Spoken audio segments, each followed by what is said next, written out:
The emergency room at Drywell County Medical Center went dead silent the moment the door clicked shut.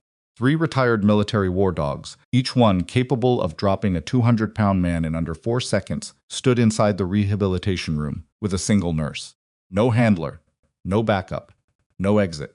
Everyone pressed against the observation glass expected screaming, expected chaos, expected the quiet, soft-spoken nurse named Mara Ellison to flatten herself against the wall and beg someone to open the door. Instead, the largest dog turned, looked at her, and sat down. Then the second dog sat, then the third. And Mara Ellison said something in a voice, so low the microphone barely caught it. Something that made every military handler in the hallway go completely still, because what she said nobody, outside a special operations unit, was supposed to know. Before we go any further, if you're the kind of person who loves stories about people who get underestimated, pushed around, and then watched carefully while the world finally figures out who they're actually dealing with, hit that subscribe button right now. Every week, I bring you stories that start quiet and end with your jaw on the floor. Drop a like if this one already has you leaning forward, and tell me in the comments what city or country you're watching from. I want to see exactly how far this story travels. Now, let's go back to the beginning. The shift started the way most of Mara Ellison's shifts started, with someone handing her a task that wasn't hers. Ellison. The voice came from down the corridor before she had even clocked in, before she had finished looping her badge lanyard over her head. Dr. Joel Stanhope was already walking toward her with the particular energy of a man who had decided something without asking anyone.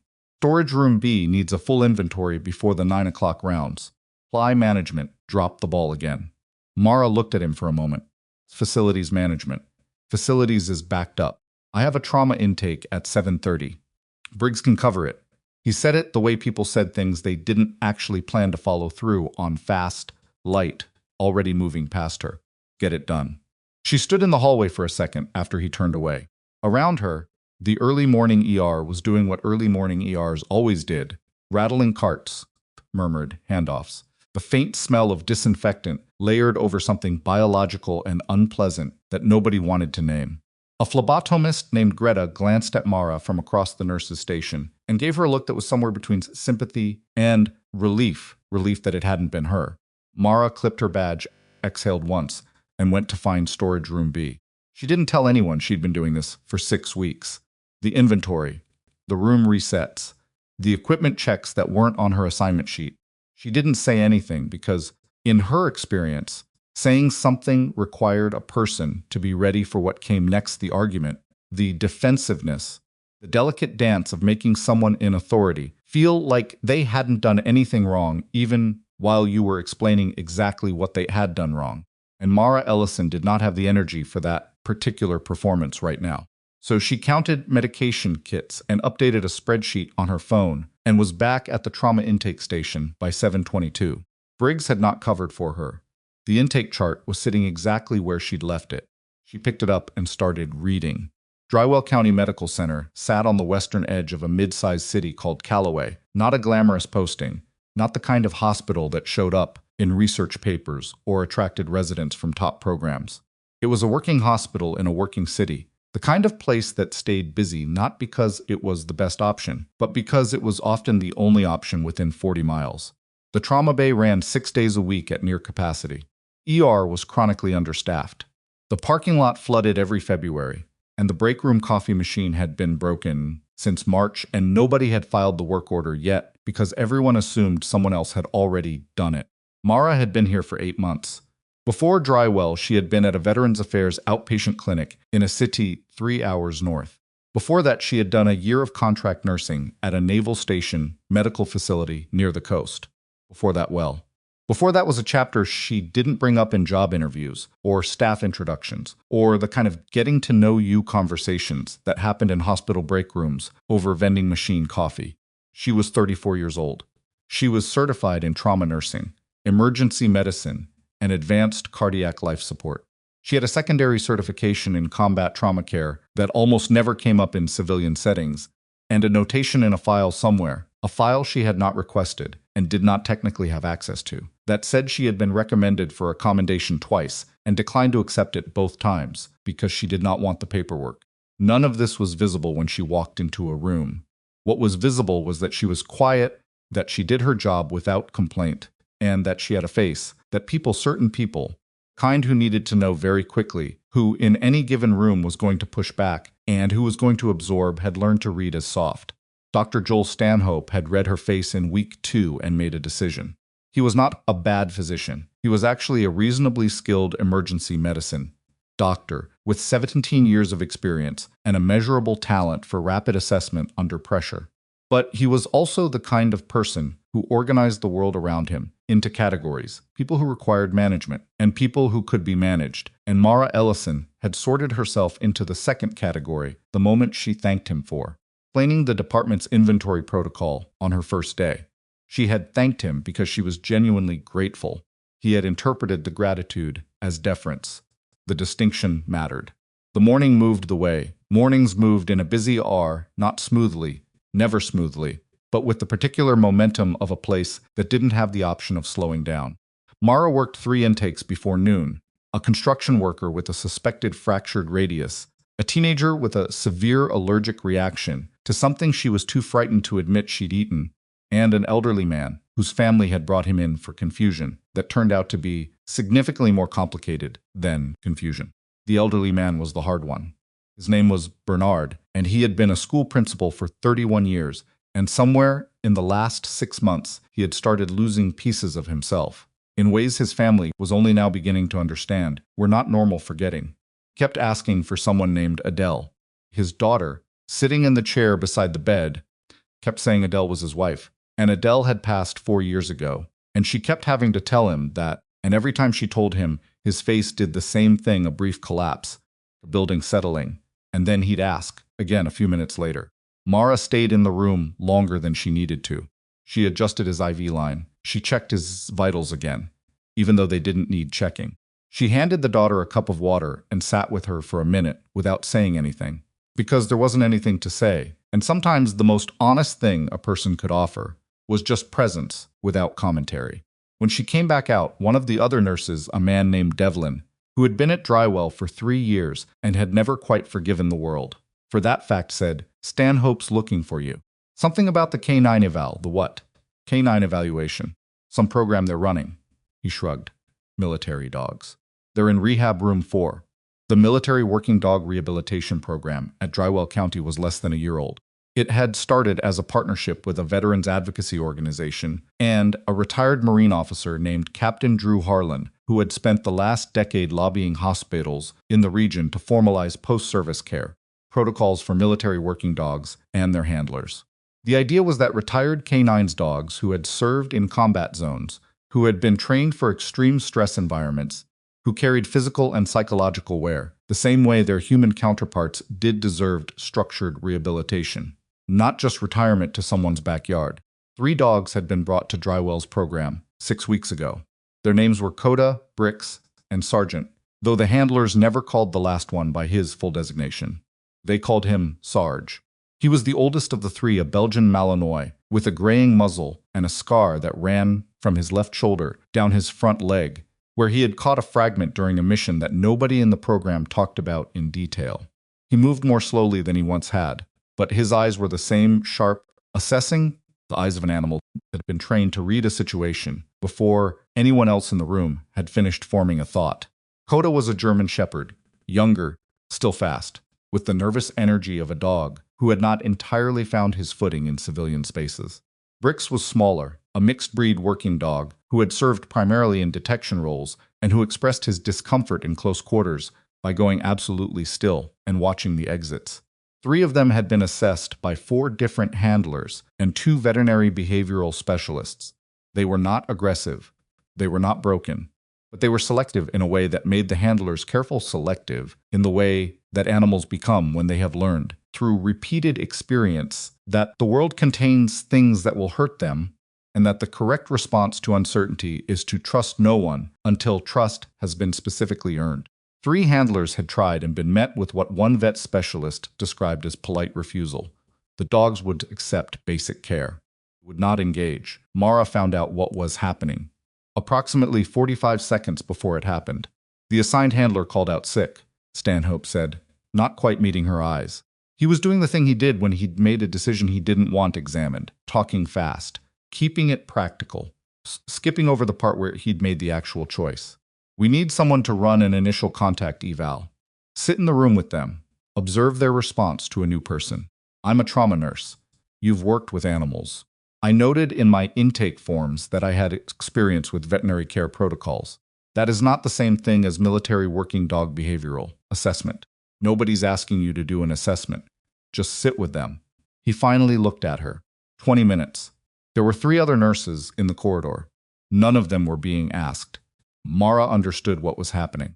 She had understood it for weeks, the slow accumulation of tasks assigned by someone who had identified her as the path of least resistance. Storage inventory, the broken equipment reports, the family liaison conversations that fell outside her scope but that nobody else wanted to have. Each one individually defensible. Collectively, a pattern. She could say no. She had the standing to say no. She had technically been saying no in the most passive possible way for 8 weeks, completing the tasks, while making clear through her silence that she noticed what was being done. It hadn't worked. Silence rarely did, with people like Stanhope. They interpreted it as consent. She said, "Fine." And then she walked to Rehabilitation Room 4, and she opened the door, and she went inside. What happened next would be described differently by every person who witnessed it through the observation window. The handler, a young man named Perez, who had drawn the short straw to observe, would later say he thought one of the dogs made a sound he'd never heard a working dog make. Before, not a bark, not a whine, something in between that he couldn't categorize. One of the veterinary techs said she saw Coda's tail move first, before the nurse had even crossed halfway across the room. Devlin, who had followed out of curiosity and was standing at the back of the small group outside the glass, would say simply, "The big one recognized her. I don't know how to explain it, but that's what I saw." What everyone agreed on was this: Mara Ellison walked into the room. She did not make direct eye contact with any of the 3 dogs immediately. She moved to the center of the room slowly and stopped, stood with her hands loose at her sides, weight even, posture open, not the careful stagey openness of someone performing calm, but the actual physical stasis of someone who was genuinely not afraid. Coda's head came up. Brick stopped watching the exit. Sarge did something nobody in the observation corridor had seen him do in 6 weeks of twice-weekly sessions with handlers and specialists. He lifted his head from his paws and turned it toward her, and something in the set of his body shifted, like a dial, being adjusted from one frequency to another. Mara didn't speak. Not yet. She let about 45 seconds pass, which, in a room with 3 large working dogs and a hallway full of people watching through glass, felt substantially longer than 45 seconds. Then she took one slow step forward, then another. Coda stood up. There was an audible sound from the corridor, someone sucking in a breath. Coda crossed the distance between them in 4 steps and pressed his nose against Mara's left hand. She let him. She turned her palm slightly upward and let the dog push his head against it. And she didn't grab, didn't pet in the assertive way that signals ownership, just received the contact the way you receive something given freely. Bricks got up 2 seconds later and came to her right side. Sarge was slower. Sarge was always slower now, but he came. He walked to her with his characteristic deliberate gait and then sat down in front of her and looked up. She looked down at him. In the hallway, nobody said anything. Then she said, in a voice barely above a murmur, "Hey, old man." And Sarge's tail, which the handlers had described in their notes as rarely expressive and minimally responsive to human interaction, moved. Not fast, not like a puppy's tail. Slowly, once, then twice, the way a person nods when they recognize something they weren't sure they'd see again. Captain Drew Harlan had been standing at the back of the observation group for the last 3 minutes. He had arrived at the hospital for what was supposed to be a routine check-in on the program's progress. He had not expected to find a crowd of hospital staff watching a nurse through a window with the kind of focused silence usually reserved for something much more significant than a behavioral contact exercise. He watched her for a long moment, the way she stood, the economy of her movement, the specific way she'd approached the dogs, not textbook, not studied, but practiced. Kind of practice that came from thousands of repetitions over years, not from reading about it. "Who is she?" he asked Perez. Perez glanced over. "Trauma nurse. Ellison. She's been here about 8 months. What's her background? I don't know. Perez paused, watching through the glass. Good, whatever she is. Harlan didn't respond to that. He was watching Sarge. Specifically, he was watching the way Sarge had positioned himself not beside Mara, not behind her, but slightly in front and to her left. It was a positioning Harlan recognized. He had seen it before, in the field, with working dogs who had been with the unit long enough to start taking directional cues from someone they trusted. Protective offset, left flank positioning. The stance of a dog who isn't just tolerating someone, but actively orienting around them. Perez, Harlan said, and something in his voice made the younger man look over. Pull her personnel file. I want to see her full work history. Sir? Harlan was still watching through the glass. Mara had crouched down now, at eye level with Sarge, and the old dog was leaning into her in the particular way that large dogs lean when they have decided completely and irrevocably that a person is safe. She was saying something too quiet to hear, and whatever it was made Coda shift closer, pressing his shoulder against her left leg. Just pull it, Harlan said. Please. Inside the room, Mara Ellison sat on the floor between 3 retired military war dogs and let them settle around her, and she kept her face toward Sarge.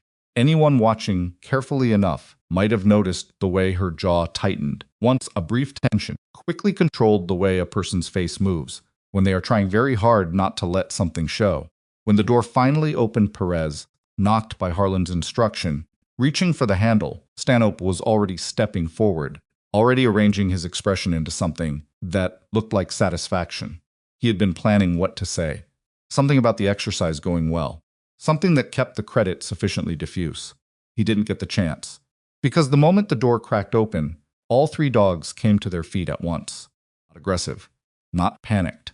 They turned and positioned Coda to Mara's right, Bricks at her back, Sarge at her left in a formation so practiced and deliberate that the handler standing beside Stanhope stepped backward without meaning to. Stanhope's prepared speech dissolved somewhere behind his teeth. Harlan stood very still and looked at the woman sitting on the floor of Rehabilitation Room 4, surrounded by 3 who had refused to engage with anyone for 6 weeks, arranged around her in the defensive posture of an animal, protecting something it had already decided to keep. He said nothing. He just pulled out his phone and made a call. 3 seconds later, across the room, Mara's expression didn't change, but her eyes tracked to the window, to Harlan, held there for exactly 1 beat. Then she looked back down at Sarge, and the old dog pressed his forehead against her collarbone, and the room was completely, absolutely quiet. Harlan ended the call before anyone in the corridor fully registered that he'd made one. He stood with the phone at his side, and his eyes on the woman still sitting cross-legged on the floor of Rehabilitation Room 4, and he had the expression of someone running a very fast internal calculation, the kind you run when a piece of information lands, and immediately starts reorganizing everything around it. Perez noticed it. The veterinary tech noticed it. Stanhope, to his credit, noticed it too, and didn't like what he was reading. "Captain," Stanhope said, positioning himself slightly forward in the way men position themselves when they feel authority slipping out of a room. "I want to be clear, putting Nurse Ellison in with the dogs was a judgment call on my part. Been excellent under pressure, and I thought you put a trauma nurse alone in a room with 3 dogs classified as high engagement risk. Tired, high engagement risk." Harlan said it again, flat, not raising his voice, which somehow made it more definitive. "That's the program designation. There are protocols." Stanhope's jaw tightened. "The outcome speaks for itself." "The outcome," Harlan said, and then he stopped, looked back through the glass, and didn't finish the sentence. Inside the room, Mara was standing now. The dogs had risen with her, all 3, in the same moment, like a single organism receiving a single signal. She wasn't commanding them. She wasn't using the structured verbal cues the handlers had been practicing for weeks with negligible result. She was just moving, slowly, toward the door, and they were moving with her. Coda on her right, Bricks at her back slightly left, Sarge at her left hip, matching her pace step for step. Harlan watched the way Sarge moved with her, and something shifted in his face, not surprise exactly, but the look of a man watching a theory prove itself. The door opened, and Mara came out, and the corridor arrangement, Stanhope forward, Perez and the vet tech flanking. 3 other nurses who had migrated over from the station to see what the quiet was about rearranged itself, without anyone consciously deciding to, everyone stepping back a half step as the dogs came through the doorway, still flanking her. Ellison, Harlan said. She looked at him. Up close, he was taller than she'd registered, through glass broad through the shoulders in the way of someone who had been physically active for decades, not recently. Silver at his temples, the kind of posture that didn't announce itself. I need to ask you some questions, he said. I have patience. I understand that. He said it carefully, like he was handling something that could tip either direction. Won't take long. She looked at him for a moment. There was something in the way she did it, not rude, not suspicious, but deliberate. The way someone looks at a thing before deciding how much of themselves to give to it, that made Perez shift his weight from one foot to the other without knowing why. Give me 10 minutes, she said. I need to check on room 7. She walked past Harlan without waiting for his response. The dogs tracked her departure. Coda made a move to follow, and the handler Perez caught his harness gently, reflexively, and the dog stopped but kept his eyes on the corridor she'd turned down. Harlan stood there for a moment. She always like that? He asked, not directing it at anyone specific. It was Devlin who answered, from the back of the group where he'd been quiet for most of this. Pretty much, he said. Yeah, the personnel file that Perez pulled up on the administrative terminal 40 minutes later had been routed through 3 separate requests before it came back, which was itself unusual, because most employee records at Drywell came back in under 5 minutes, and the routing flags attached to Mara Ellison's file indicated that at least one segment of it had been accessed through a verification system that Perez didn't recognize and couldn't find in the hospital's normal documentation hierarchy. What is this? He said out loud to nobody. What he was looking at was a file that was complete in some places and conspicuously incomplete in others. Her nursing credentials were there, fully documented, no gaps, the kind of professional record that took years to assemble and indicated someone who had moved through training programs with serious deliberation. Her employment history going back 4 years was there. Before that, there was a block of time nearly 8 years represented by a single line that said, Prior employment federal contracted service records on file with issuing agency. Perez had done 2 years of Army service before his current role.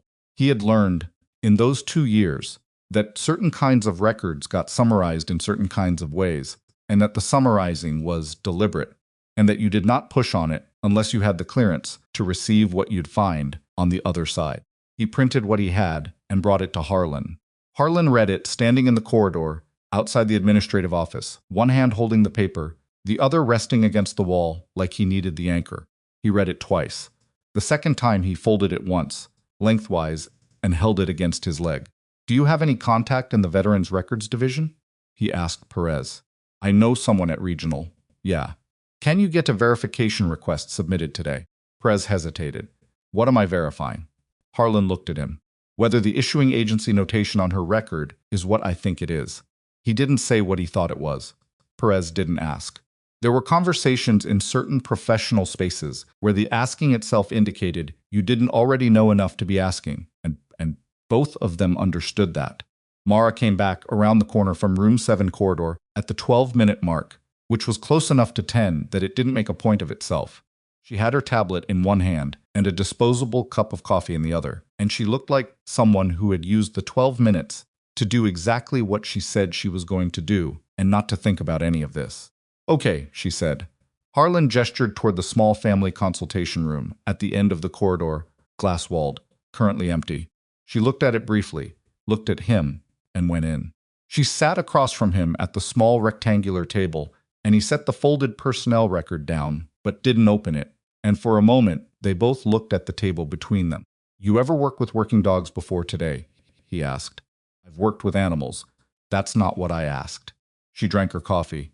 Set it down. Why does this feel like an interrogation? Doesn't have to. He leaned back slightly, a deliberate adjustment, backing off the formality by a degree. I'm trying to understand what I saw in that room. Those 3 dogs have been in twice-weekly sessions for 6 weeks. In 6 weeks, I have not seen any of them do what they did today. Not for one handler. Not for any of the clinical staff.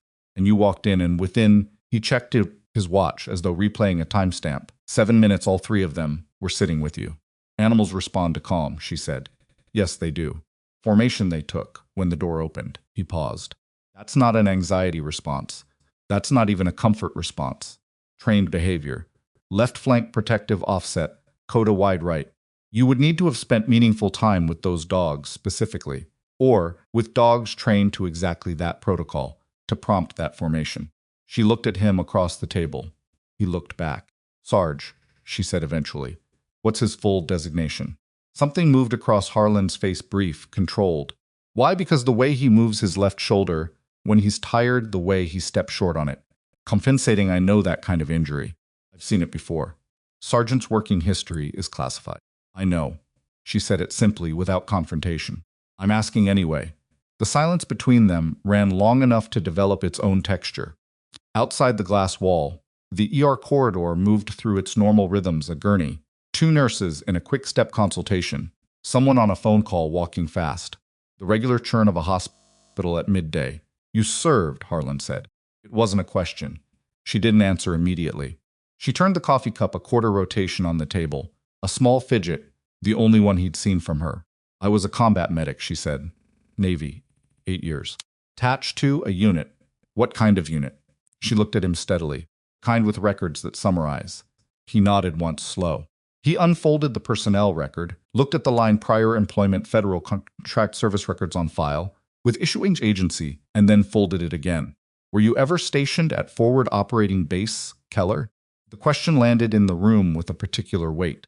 Mara picked up her coffee cup again, held it without drinking. That base was decommissioned. Yes. Why are you asking about it? Because Sergeant Sarge was assigned to a MARSOC unit that rotated through FOB Keller for 14 months. And because the injury you identified on his shoulder was documented in a field medical report filed by a Navy medic attached to a contracted support unit during that rotation. He paused. The name on that report has a redaction over it. She set the cup down. But the medical notation style, Harlan continued. The terminology, the assessment structure, the vet specialist who reviewed it, said whoever wrote it had significant hands-on canine trauma experience. Standard, not clinical. Field level. Neither of them spoke for a moment. I'm a trauma nurse, Mara said. That's what I'm here to do. I know that. Harlan's voice was even, not pushing. I'm not here to disrupt your work. He stopped. Restarted. Those dogs don't give that kind of trust back once they've lost it. What I saw today, I've been working with program dogs for 11 years. I need to understand it. From somewhere down the corridor, a call went out, not an emergency, but the elevated clip in a nurse's voice that preceded the administrative shuffle of a complex intake.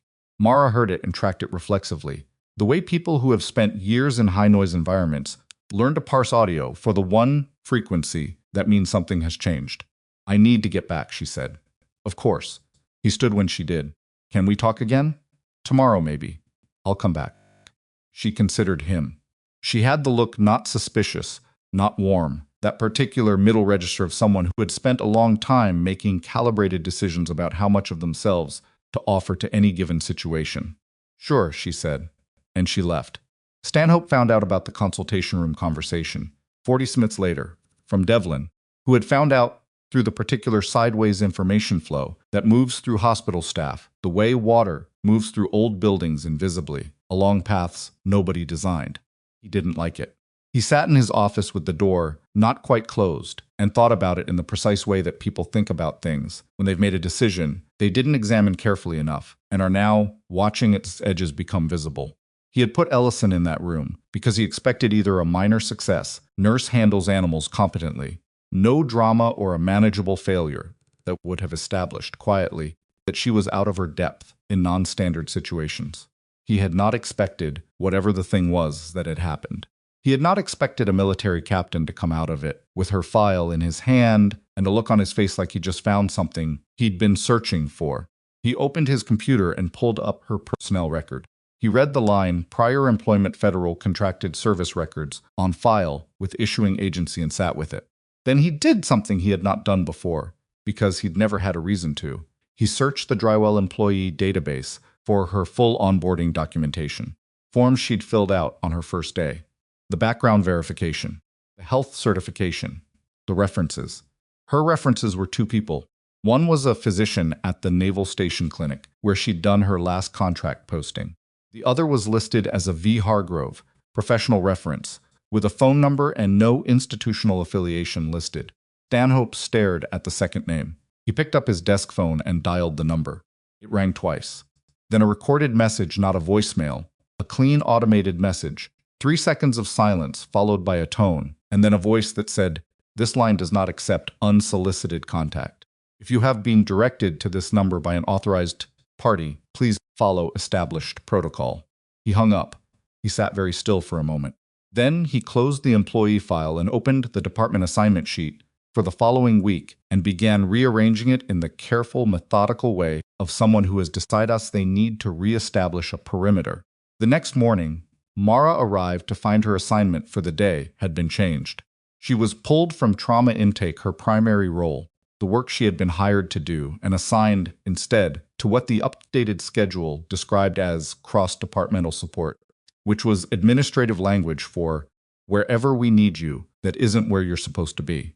She stood at the nurse's station and read the printout twice. The nurse beside her, a woman named Taya, who had been at Drywell for 9 years and had learned to read department politics, the way old sailors read weather, glanced at the sheet and then glanced away, which was its own kind of answer. Mara folded the printout, put it in her pocket, went to find the first cross-departmental assignment, which turned out to be a supply organization task, in a wing of the hospital she had never worked in. She did it. She organized the supply room efficiently and without complaint. But something in her had shifted a small thing, a decision that hadn't been made fully yet, but was in the process of being made, and anyone who knew her well enough would have noticed it in the set of her shoulders, which were not slumped and not defensive, but level and deliberate, in the way of someone who has decided to pay close attention. Harlan came at 11, as he'd said he would. He found her in the third-floor corridor outside a storage alcove, updating the hospital's linen inventory on a tablet, and his expression when he saw her there doing work that was objectively, visibly below her professional designation was careful and contained in a way that took effort. "Cross-departmental today," he said. Apparently, he looked at the tablet, looked at the storage alcove. "This is a schedule change from yesterday." "Yes. Implemented after our conversation." She didn't answer that directly. She made a notation on the tablet. "You came back. I said I would. People say things." "I know." He fell into step beside her as she moved to the next alcove. "I submitted a records verification request yesterday. On your service notation." She stopped walking. "I didn't pull anything classified," he said quickly. "Can't. I don't have the access for whatever level your file is sitting at. What I did was submit a general verification query. Does this employee's record reflect legitimate federal service? Yes or no? That's all. And the query came back in 40 minutes, which is 3 to 4 times faster than standard verification processing. And what it said was," he paused, confirmed with a notation that further inquiries should be routed to a specific contact in a specific office. Mara looked at the corridor in front of her. A cart rattled past. Someone called a room number from the far end of the hall. "What office?" she said, he told her. She was quiet for a moment. "You know what that office is," he said. It wasn't a question. "I know what it is," she confirmed. "Then you know that most nurses working at a mid-sized county hospital don't have records sitting in that office. Most nurses, no." He stopped walking too. They were standing in a corridor that was briefly usefully empty, the kind of gap in hospital foot traffic that lasts about 90 seconds before the next person turns a corner. "Why here?" he asked. "Drywell County. Why did you take a job here after whatever comes before this?" She thought about how to answer that. He could see her thinking about it, which was itself different from most people. Most people paper over the visible thinking with something immediate, a deflection or a placeholder. She just stood there and sorted through it, and then she said, "I was tired." It was not the answer he'd expected. He didn't say that. He waited. "Not of the work," she said. "The work I can do. I've always been able to do the work. Tired of the weight of context. The thing that comes with knowing too much about too many bad situations. I wanted somewhere that was just this." She gestured vaguely at the hospital around her. "People who are hurt. Work that's clear. Come in. Fix the thing in front of you. Go home." And is it? Clear? She thought about the storage inventories. Ply checks. Stanhope's face in the corridor outside Rehab Room 4, rearranging itself when Harlan's expression didn't give him what he'd expected. "Less than I'd hoped," she said. Before Harlan could respond, his phone went off. Not a call, a message. The kind that gets read immediately by the people who receive that type of message. He looked at it. His posture changed in a way that was subtle and unmistakable. "I need to make a call," he said. "Okay. Don't go far." He said it without quite the inflection of a request, not an order, but something adjacent. "I'll be 5 minutes." He walked back down the corridor toward the stairwell, phone already at his ear, and Mara watched him go, with the expression of someone filing information into a category they haven't labeled yet. She went back to the linen inventory. She was on page 3 of 7 when Taya appeared at the end of the corridor, slightly out of breath, moving with the specific purposeful speed that meant something had happened in the ER. "Mara." Taya was already turning back the way she'd come, already assuming she'd follow. Multi-vehicle on the interstate. 3 critical, 2 pediatric. Trauma bay is already short 2 nurses, and Devlin called out. "I'm assigned to cross-departmental." Taya stopped, looked at her. "Are you serious right now?" Mara held the tablet for a moment. Then she set it on the alcove shelf and started moving. "No," she said. "I'm not." The next hour and 40 minutes was the kind of controlled chaos that either destroyed people or clarified them. 3 adults in critical condition from a highway pile-up. 2 children siblings, 7 and 9, brought in together with injuries that were serious enough to require immediate assessment and complex enough to require someone who could hold multiple variables simultaneously without losing any of them. Mara was the one who caught it. The 9-year-old boy, his name was Marcus. His mother had screamed it from the ambulance bay, presented with a head laceration that bled severely and a right arm fracture that was visually obvious. Tending in the bay was a physician named Dr. Renata Voss, who was competent and fast and had handled multi-trauma intakes before. She was moving through the assessment protocol exactly the way she should have been. What she almost missed, what Mara did not miss, standing at the bedside with the monitor leads in her hand, was the subtle paradoxical breathing pattern in the boy's chest. Small, easy to attribute to distress and pain response. Kind of thing that required a specific type of attention to distinguish from the normal respiratory elevation of a scared child in pain. "Dr. Voss." Mara kept her voice level. "Look at his breathing. Left lateral." Voss looked up from the arm fracture, looked at the boy's chest. 2 seconds. "Get me a chest tray," she said, louder. Already moving. "Possible pneumothorax." Now. What followed was 15 minutes of focused, high-stakes work, the kind of medicine that existed at the exact intersection of speed and precision, where the margin for error was measured in minutes. Mara worked the left side, while Voss worked the primary assessment, and the boy's numbers stabilized. And when he finally stopped fighting the oxygen mask and let his body rest into the treatment, the room collectively exhaled. Voss looked across the gurney at Mara. "Good catch," she said. "Clipped. Genuine. The highest compliment available in a room like that, from someone like her." "I was working too hard for pain response alone," Mara said. "Still." Voss looked at her for a moment with the frank assessment of one professional evaluating another. "Good catch." When Mara came out of the trauma bay an hour later, Harlan was standing at the nurse's station. He had come back from his phone call and apparently received enough information from someone to know where to wait. He was looking at his phone, and he looked up when she came out, and whatever was on his face was more complicated than it had been that morning. Beside him, standing in the particular posture of someone who has recently been informed of something they wish they could unknow, was a woman Mara had not seen before. Late 40s, civilian clothes, but wearing them like someone accustomed to a uniform. A lanyard with an ID badge that was turned face down deliberately, the kind of deliberate that meant the face down was a habit. She looked at Mara. Mara looked at her, and then the woman said a name, not Mara's name, not Nurse Elsenson, not any of the names available in Drywell County Medical Center's employee database. A different name, a designation, the kind that lived in files that summarized. She said it quietly, so only Mara and Harlan could hear. And Mara's face didn't change, not visibly, not in any way that the nurses behind the station would have registered, but something happened in her eyes, a very brief thing, like a door opening and then closing again, before anyone could see what was behind it. "You need to come with me," the woman said. "Something's happened." Something's happened covered a lot of ground, and Mara had learned a long time ago that the phrase almost never meant something small. She looked at the woman for 3 seconds, long enough to read what was available, the controlled posture, the ID badge turned face down out of habit rather than instruction, particular flatness in her eyes that came not from coldness, but from years of professional suppression of visible reaction. Long enough to understand that this was not a social visit, not a follow-up on the records verification, not any of the things that the last 2 days had been about. "Give me 2 minutes," Mara said. She went back through the trauma bay door, checked Marcus's monitor readings, verified the chest drain position, and told the attending tech she'd be unavailable for approximately 30 minutes. She said it in the specific tone that communicated this is not optional without requiring her to explain why, which was a skill she had developed in an environment where explanation was frequently a luxury nobody had time for. When she came back out, the woman was still standing exactly where she'd been. Harlan had moved slightly, positioning himself at a tactful distance that was close enough to be included and far enough to be deniable.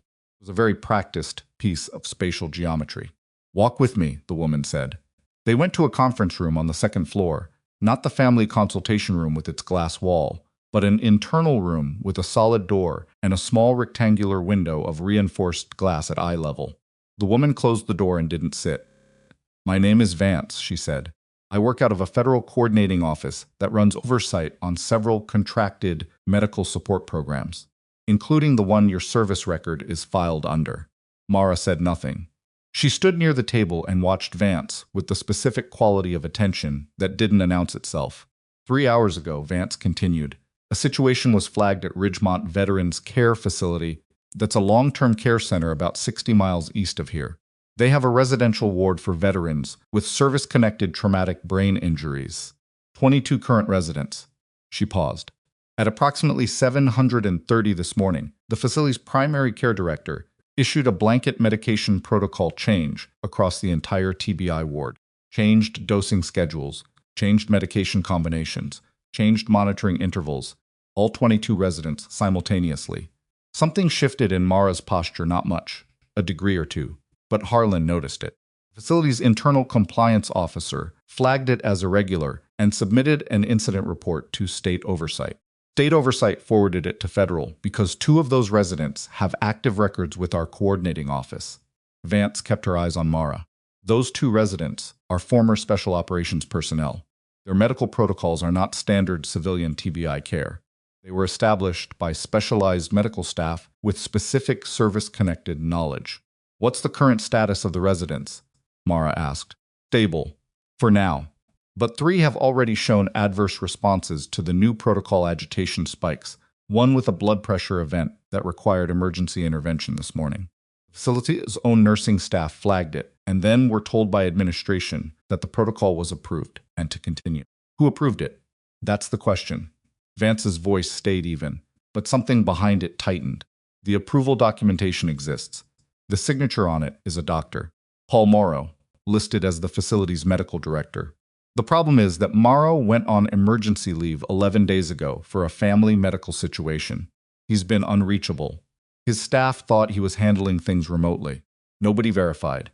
Mara processed that. So someone used his credentials. That's the working theory, yes. To do what? A bad medication protocol is an incident. It's serious, but it's a state licensing investigation. Maybe federal, depending on outcomes. You wouldn't be standing in front of me for a medication error." Vance looked at her steadily. "No, we wouldn't."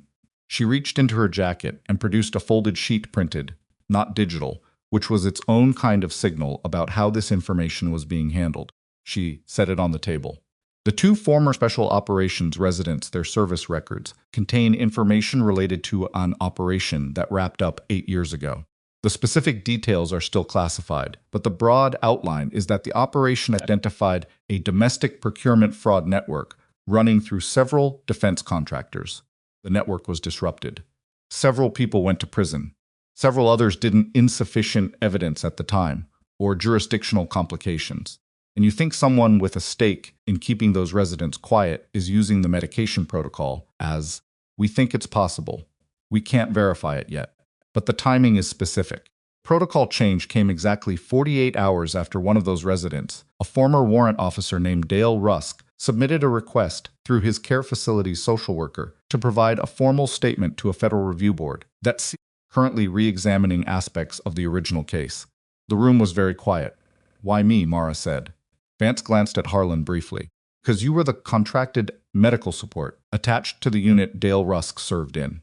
because you filed the original field medical documentation on both of the residents currently at that facility. And because she picked up the folded sheet, didn't open it because the medical protocols established for those two residents were written by you, and whoever implemented the override either didn't know that or knew it and didn't care. And either way, you are the only person currently within reach who has the specific knowledge to assess exactly what the protocol change is doing to them and what needs to happen medically to stabilize them without triggering a secondary crisis. Mara looked at the table. There's a state medical team being mobilized, Vance said. They'll be at Ridgemont in approximately 4 hours. What we need, in the time before they arrive, is someone who can walk into that facility as a credentialed medical professional, assess the two flagged residents specifically, and document what's happening in a way that will hold up to federal review. She paused. Formally, you'd be going as a consulting nurse from Drywell County under an emergency credentialing provision. Informally, you need someone who knows exactly what those two men's baselines look like and can identify deviation that a general clinician would miss. Yes. Mara sat down, which was, in context, the equivalent of a very significant decision because sitting down meant she was working through it rather than declining and walking out. The facility administration, she said. Are they cooperative? Unknown. The care director who issued the protocol change is a woman named Sylvia Brandt. She's been in the role 8 months. Before that, no medical administration background. She came from a private health management consulting group. The board of the facility hired her in a restructuring process. Her hiring was fast-tracked. Who's on the board? Vance's pause was 1 second too long. We're still mapping that. Vance. We have names. We're verifying connections. She said it in the tone of someone who had more than they were releasing, which Mara registered and filed. The short version is that the situation at Ridgemont may be more organized than a single bad protocol decision, which is why we need eyes inside before the state team arrives with enough administrative flag to cause anyone who's watching to start moving things. Harlan spoke for the first time since the room. I'd be going with you, he said. The K9 program has a partnership with Ridgemont. They have 2 therapy dogs in their residential program. It gives me legitimate grounds to be on site. Mara looked at him. I'm not just logistics, he said, level. I was at FOB Keller for the last 4 months of the rotation you were attached to. I know Dale Rusk. I know the other resident. His name is Terrence Okafor. I know what they went through. Something moved across her face recognition, a kind of recalibration. She had not known he'd been at Keller. You were the K9 unit commander, she said. Yes. The silence between them reset on different terms. All right, she said. And then to Vance. I need 30 minutes to brief the Drywell charge nurse and make sure my trauma bay patients are covered. And I need the full medication change documentation, everything Brandt signed before we walk into that building. She got 25 minutes, which was close enough. Before she left the floor, she stopped at the nurse's station and found Taya.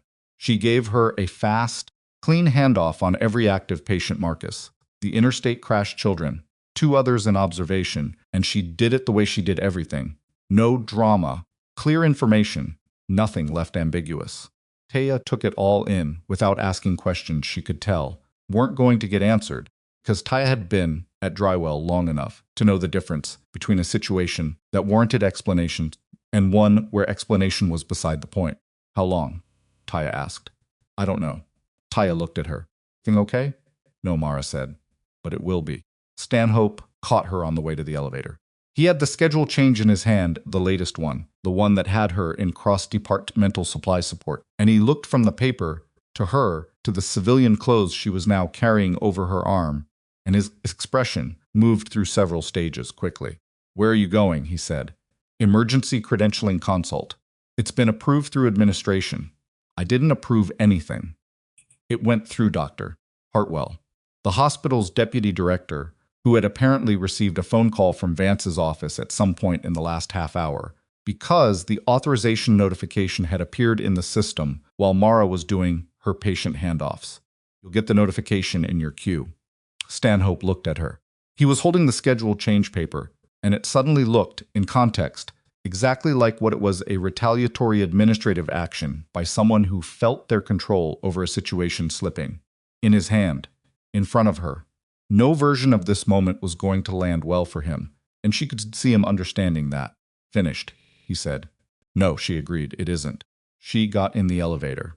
Ridgemont Veterans Care Facility sat on a low hill at the eastern edge of a rural stretch of highway, the kind of facility that looked like a commitment on paper clean grounds, well-maintained exterior, signage that communicated care and purpose, and revealed its true operational character only once you were inside and had time to look at the details. Staff-to-resident ratio posted in the entrance hall didn't match the number of people Mara counted moving through the corridors in the first 5 minutes.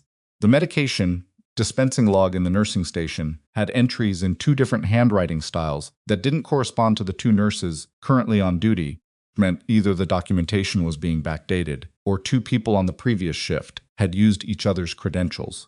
The elevator to the residential TBI ward had a hand sanitizer dispenser that was empty and had been empty long enough to leave a dried residue ring on the wall bracket below the nozzle. None of these things were necessarily damning in isolation.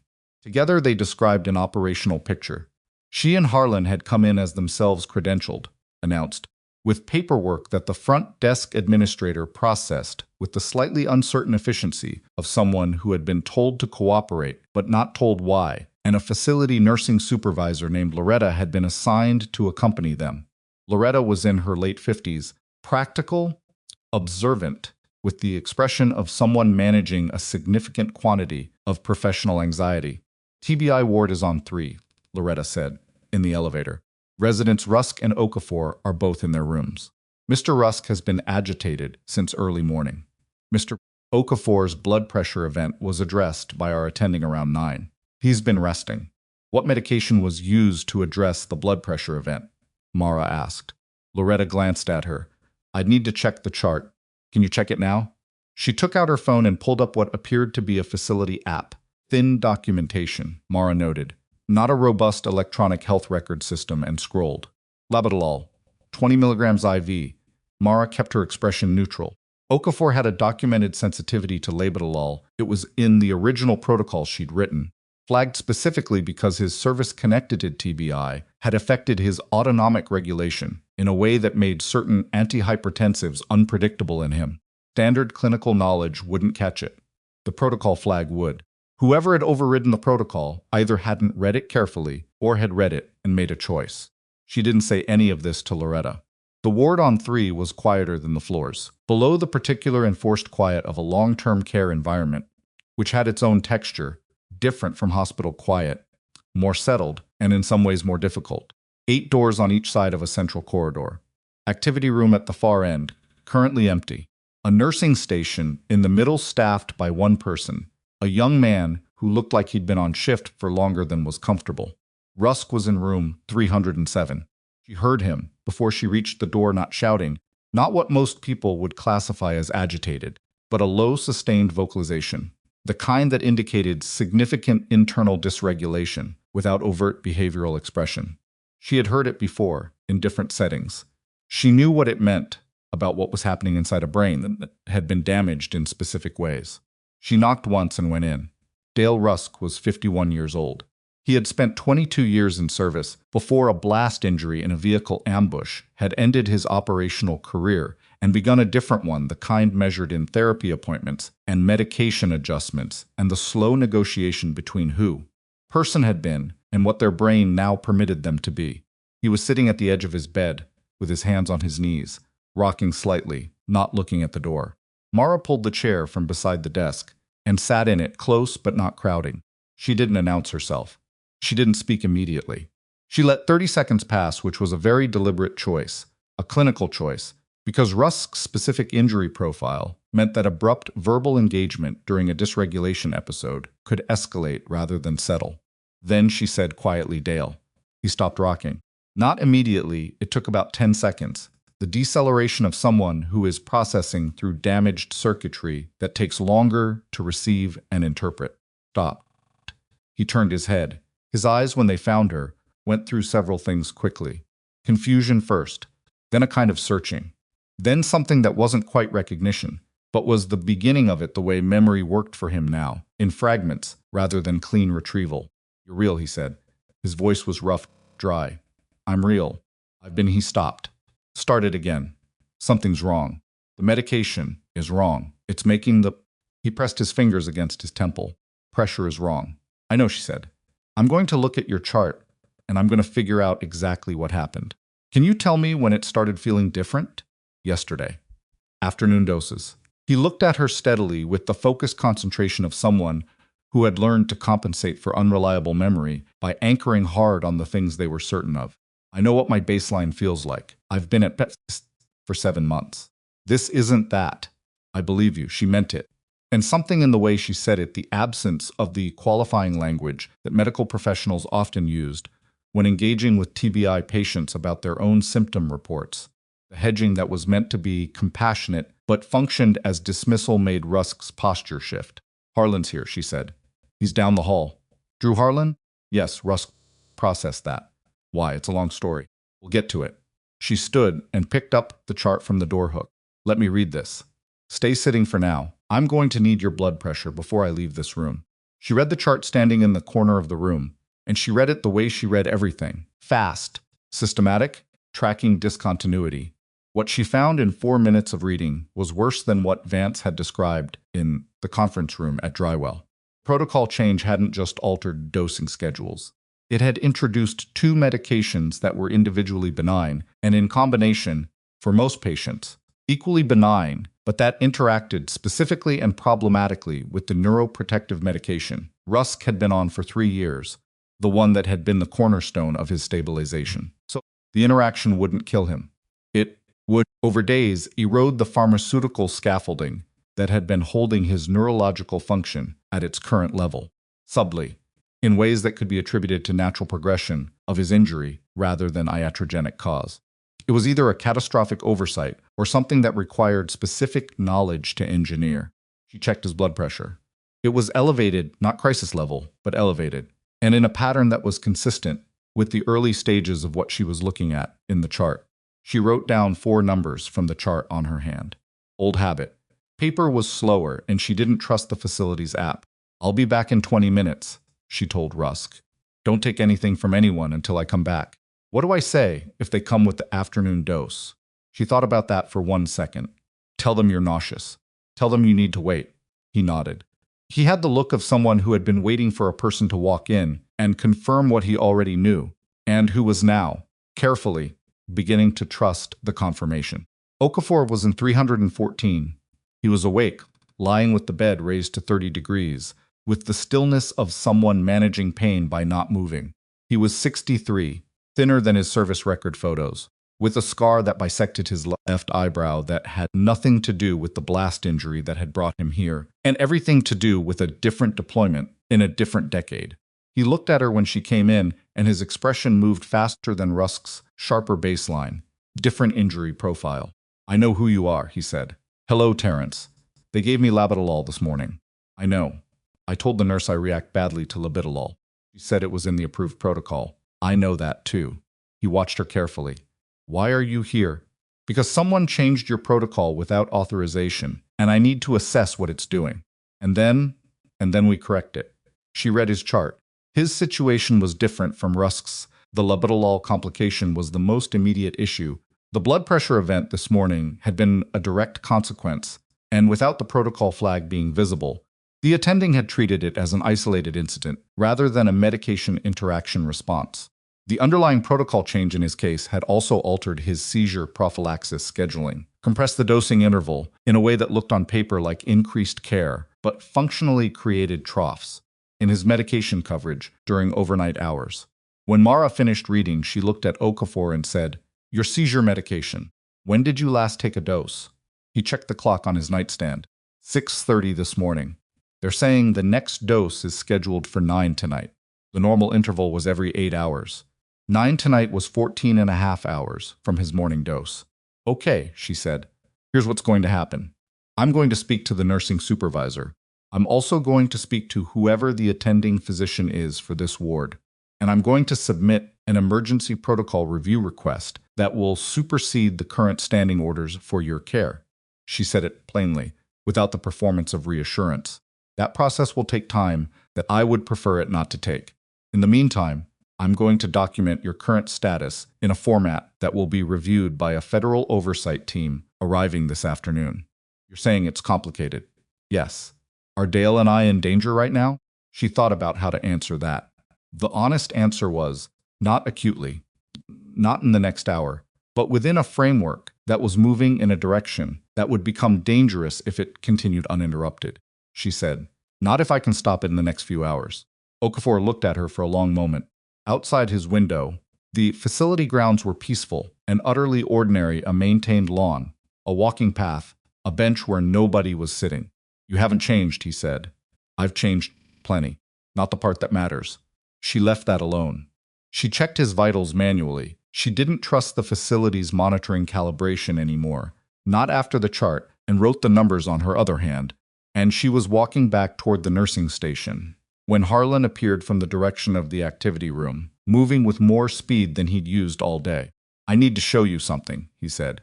She followed him to the activity room, which was empty and had the stale air of a space that didn't get opened often enough. He had his phone out. He turned it to show her a photograph taken, from the angle, by his phone camera pointed at a piece of paper on a desk. I was looking for the facility's K9 program documentation, he said. I found that in the program coordinator's office. Coordinator wasn't there. Door was open. The photograph showed an internal memo. The header was a law firm name, not a medical entity. Text was dense and formatted in the careful language of legal instruction, and Mara read it twice on the small screen, fast. The memo outlined a timeline. The timeline corresponded to Dale Rusk's statement request to the Federal Review Board. It outlined a set of actions described in language that was carefully not quite clinical to be implemented in the residential care setting in order to create documentation of accelerated cognitive and behavioral decline in 2 specific residents. The residents were not named, but were identified by room number, 307 and 314. The memo was addressed to Sylvia Brandt.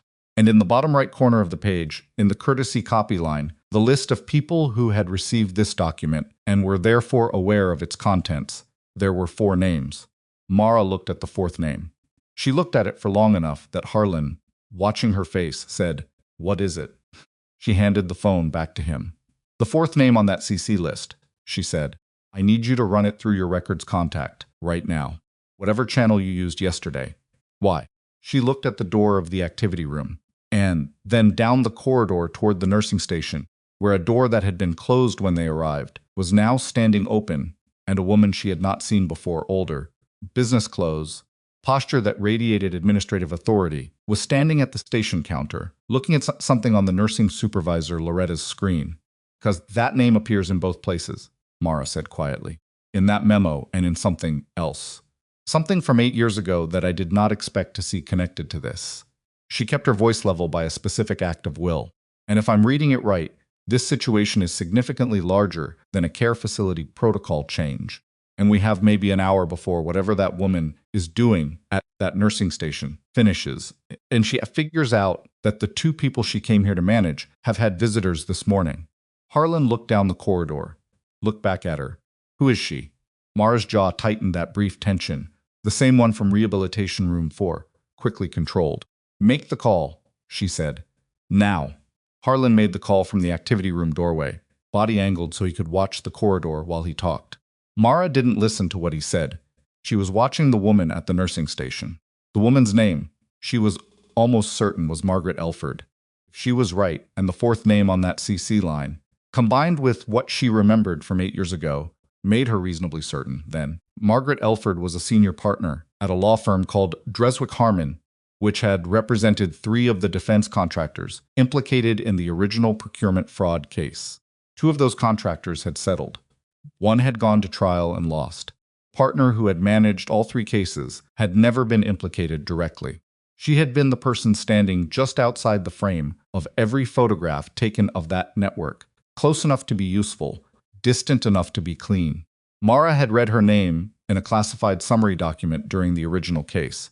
She had read it once, in a briefing room, and she had the kind of memory that did not let things go once it had held them. Elford was at the nursing station because the nursing station had the medication dispensing records for the entire ward. She was looking at Loretta's screen. Loretta looked like she was trying to be cooperative and was not entirely comfortable with what cooperating was requiring her to show.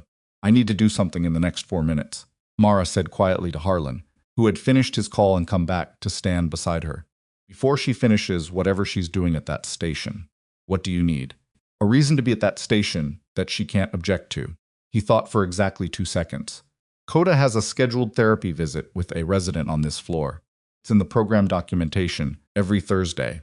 Today's Thursday, she looked at him. Is Coda here? He's in my vehicle. Perez drove him out. He pulled out his phone and sent a text as he said it. 2 minutes. The 2 minutes felt like more than 2 minutes. Mara stayed in the activity room doorway, not hiding but not announcing herself, and watched Elford work through whatever she was looking at on Loretta's screen with the methodical efficiency of someone who had done this before, who knew exactly which records she needed and where to find them, which meant she had either been here before or had been briefed on the system by someone who had. Loretta said something Mara couldn't hear, and Elford shook her head and pointed at something on the screen. And Loretta's posture shifted in the way that people's posture shifts when they are being required to do something that contradicts their instincts, but they don't have enough standing to refuse. Perez appeared at the end of the corridor with Coda on a lead. The dog's nails clicked on the linoleum. The sound traveled. Elford looked up. Coda, because Coda was Coda and had approximately zero professional discretion, turned his head down the corridor toward the activity room and made a sound. A bark. The sound. The one Perez had described that first day in the observation corridor. And then he pulled forward, not aggressively but decisively, toward Mara. Elford tracked the dog's movement and found Mara at the other end of it. Mara walked toward the nursing station. She let Coda come to her brief contact, his head against her palm. She didn't make a thing of it, and then she was at the station counter, and she said to Loretta, in the practical tone of a person with a task to complete, I need to file an emergency protocol review request for residents Rusk and Okafor. I'll need access to the formal request system. Loretta blinked. Yes, I can get you into that. It's a separate portal. Elford had not moved. She was standing 2 feet to Mara's left, and she was looking at her with an expression that was professionally neutral and privately calculating. Are you the consulting nurse? Elford asked. Yes, from Drywell County. That's right. Elford let a brief pause sit. I'm legal counsel for the facility board. Margaret Elford. She said it the way people say things when they want to establish territory without appearing to establish territory. May I ask what prompted the emergency review request? Mara looked at her for one beat. The look she'd given Harlan in the consultation room, on a different axis. Medication discrepancies in 2 residents' charts. Discrepancies have been reviewed internally. Then the external review will confirm that. She turned back to Loretta. Portal? Elford did not push further. She would not push further here, in a corridor, with a handler and a dog, and a nursing supervisor watching. She was the kind of person who chose her moments carefully, which was precisely how she had stayed outside that frame for 8 years. But Mara could feel her attention like pressure on the side of her face, constant, assessing, waiting for the shape of the situation to clarify. Loretta pulled up the portal. Mara submitted the emergency review request in 4 minutes and 11 seconds, which was fast enough that Loretta made a small surprised sound, because most people who used that system for the first time spent 15 minutes navigating it. Mara had used a similar federal compliance portal before, in a different institutional context, and the architecture was not meaningfully different. The submission timestamp would be visible to the state oversight team when they arrived.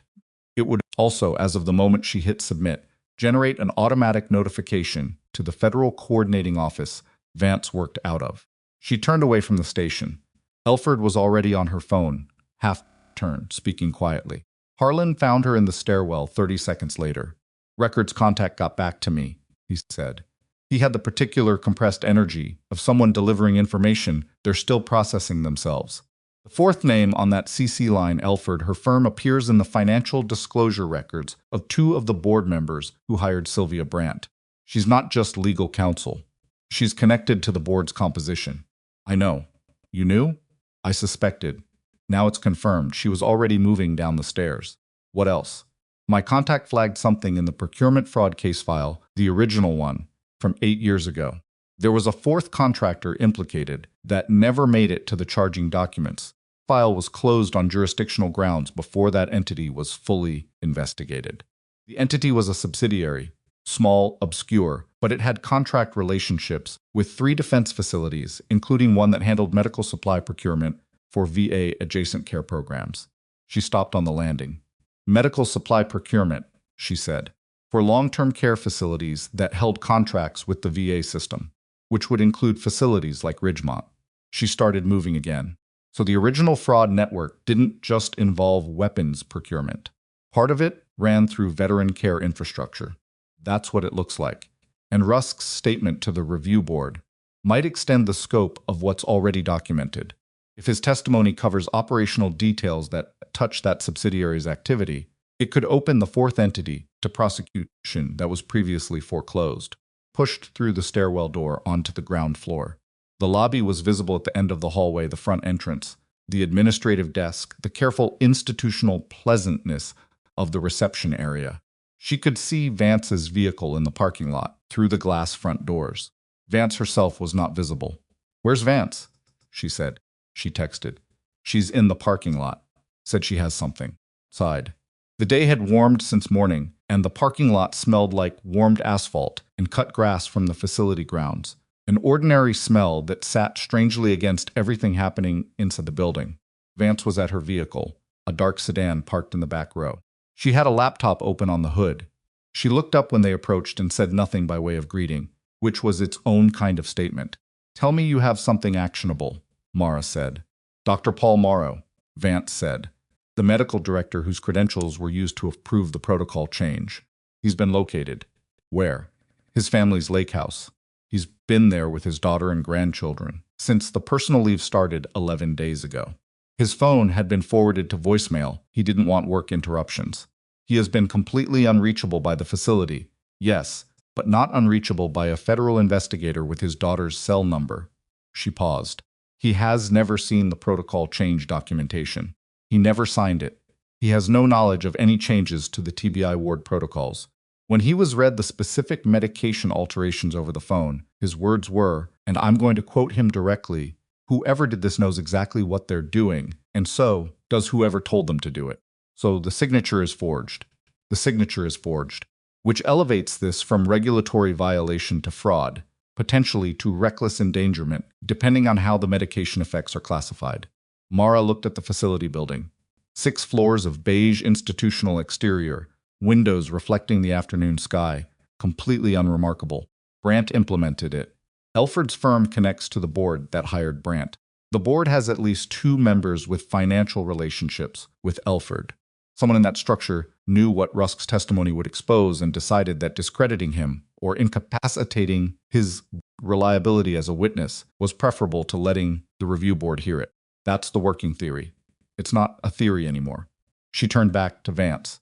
"I need you to do 2 things. First, get me authorization to issue an emergency medication. Hold on the TBI ward all non-critical medications pending protocol review. I have the medical basis. I need the administrative cover to do it without Brandt or facility administration blocking it. State team arrives in..." Vance checked her watch. 2 hours 40 minutes. That's too long. Okafor's seizure prophylaxis interval runs out at 9 tonight. If we wait for the state team to arrive and then process the hold through their channels, we're looking at minimum 4 additional hours. That puts him into a coverage gap. That she stopped. Rephrased. "I don't want to find out what happens in that gap." Vance looked at her laptop, made a call. The call took 6 minutes, which was 6 minutes that felt physical, during which Mara stood in the parking lot and watched the facility entrance and thought about Okafor lying in a bed on the 3rd floor, with a clock running on his medication coverage that nobody who worked in this building would tell him about.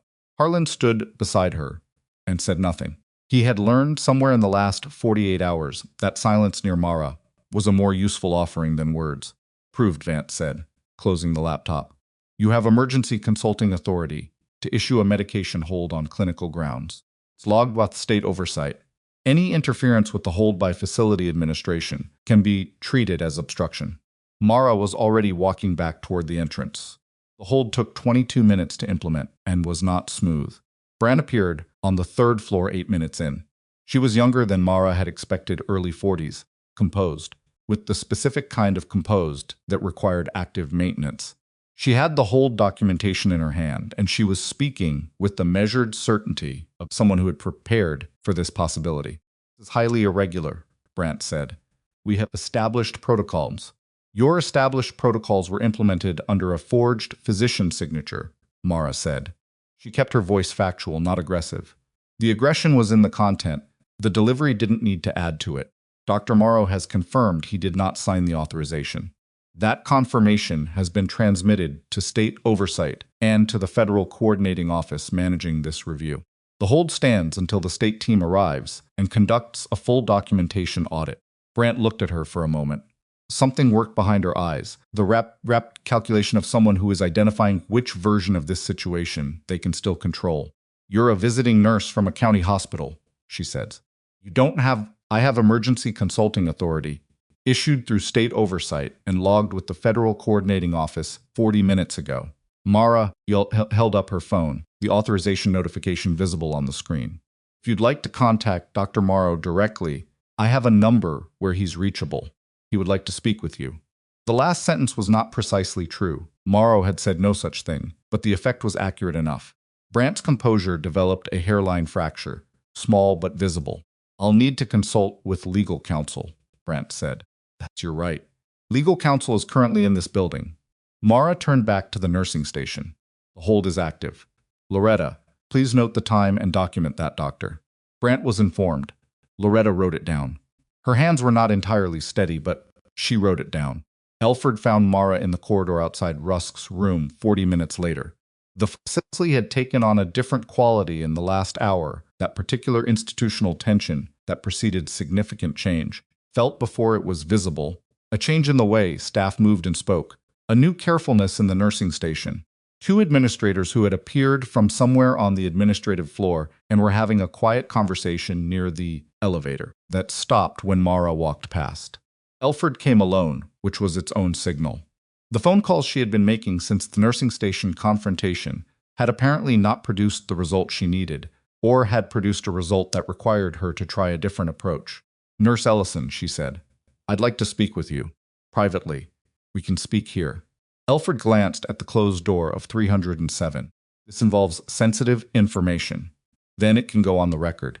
Something shifted in Elford's expression. A very small thing, but it was the shift of someone who has decided the gentler approach is not going to work and is moving to the next one. "I'm not sure you fully understand the position you're putting yourself in.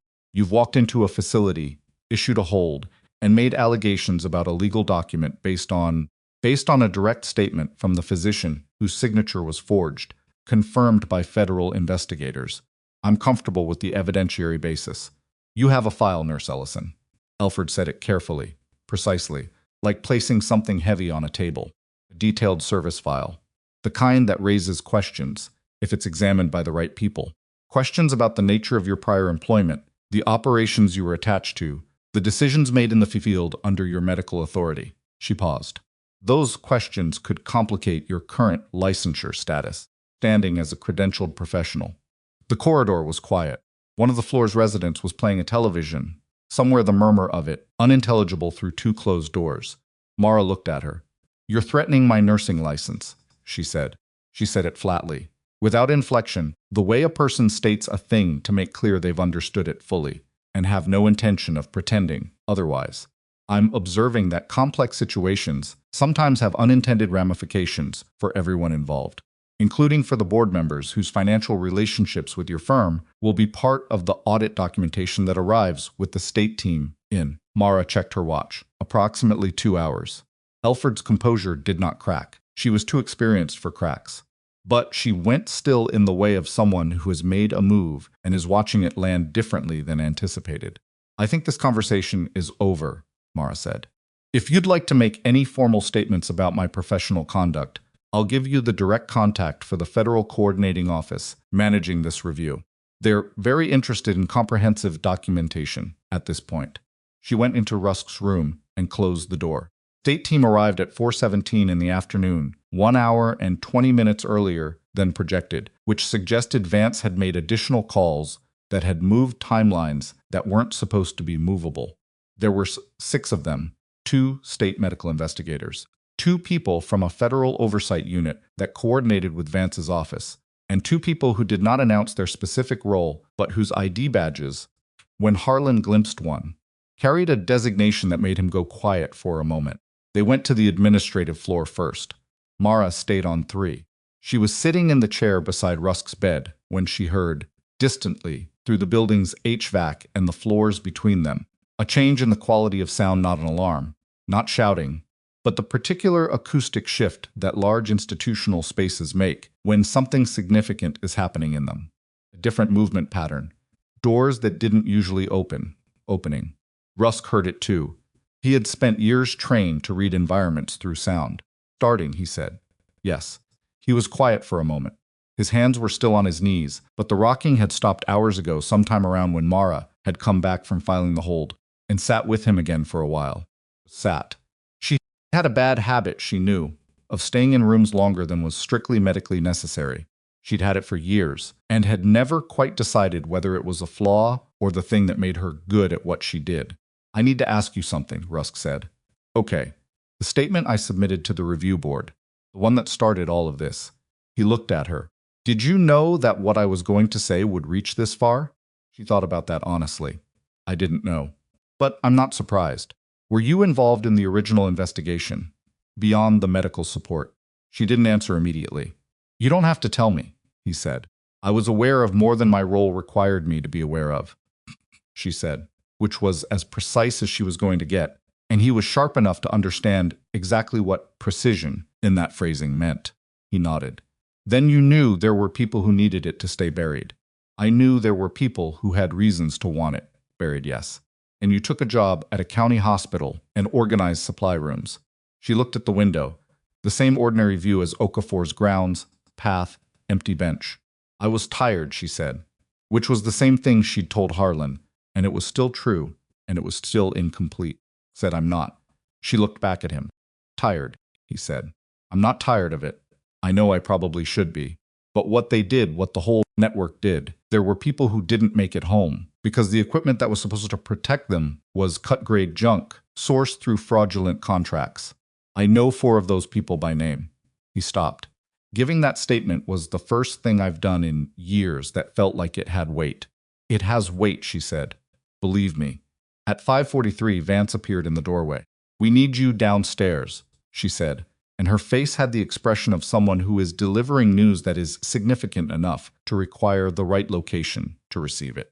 What had happened on the administrative floor was already becoming the kind of thing that would be described in official documents, with very careful language that compressed the actual texture of the event into formal summary.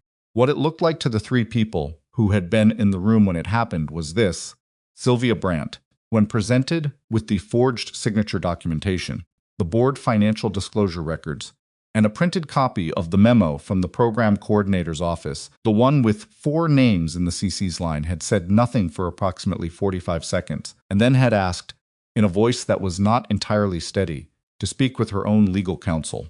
Not Elford. Different counsel, her own.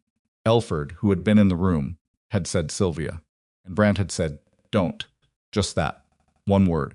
And the shape of the thing between them changed, visibly, in the room. Brandt had cooperated with the investigators from that point forward. Not fully, she wasn't going to be fully cooperative. In the next 45 minutes, the investigators understood that. There were lawyers and procedures and timelines that governed what fully cooperative looked like. But she answered direct questions about the protocol change authorization process with enough specificity that the investigators understood, without needing to be told, that she was positioning herself on one side of a line that Elford was now on the other side of. Elford had left the room. She had taken her phone and her bag, and she had been observed by one of the federal oversight team members, walking toward the parking lot exit. She was intercepted in the lobby. Mara didn't see that part. She saw the aftermath Elford, in the facility lobby, with 2 federal investigators, in the specific posture of a person who has run a calculation and found that the numbers no longer work. Upright, professional, completely controlled on the surface, and making a decision in real time about which of the available options left the least damage. Harlan was standing near the reception desk, and he looked at Mara when she came down, and she looked back at him, and neither of them said anything, because there wasn't anything that needed saying in that moment. Vance came to stand beside her. The memo is going into the federal case file tonight. The board financial connections are being subpoenaed.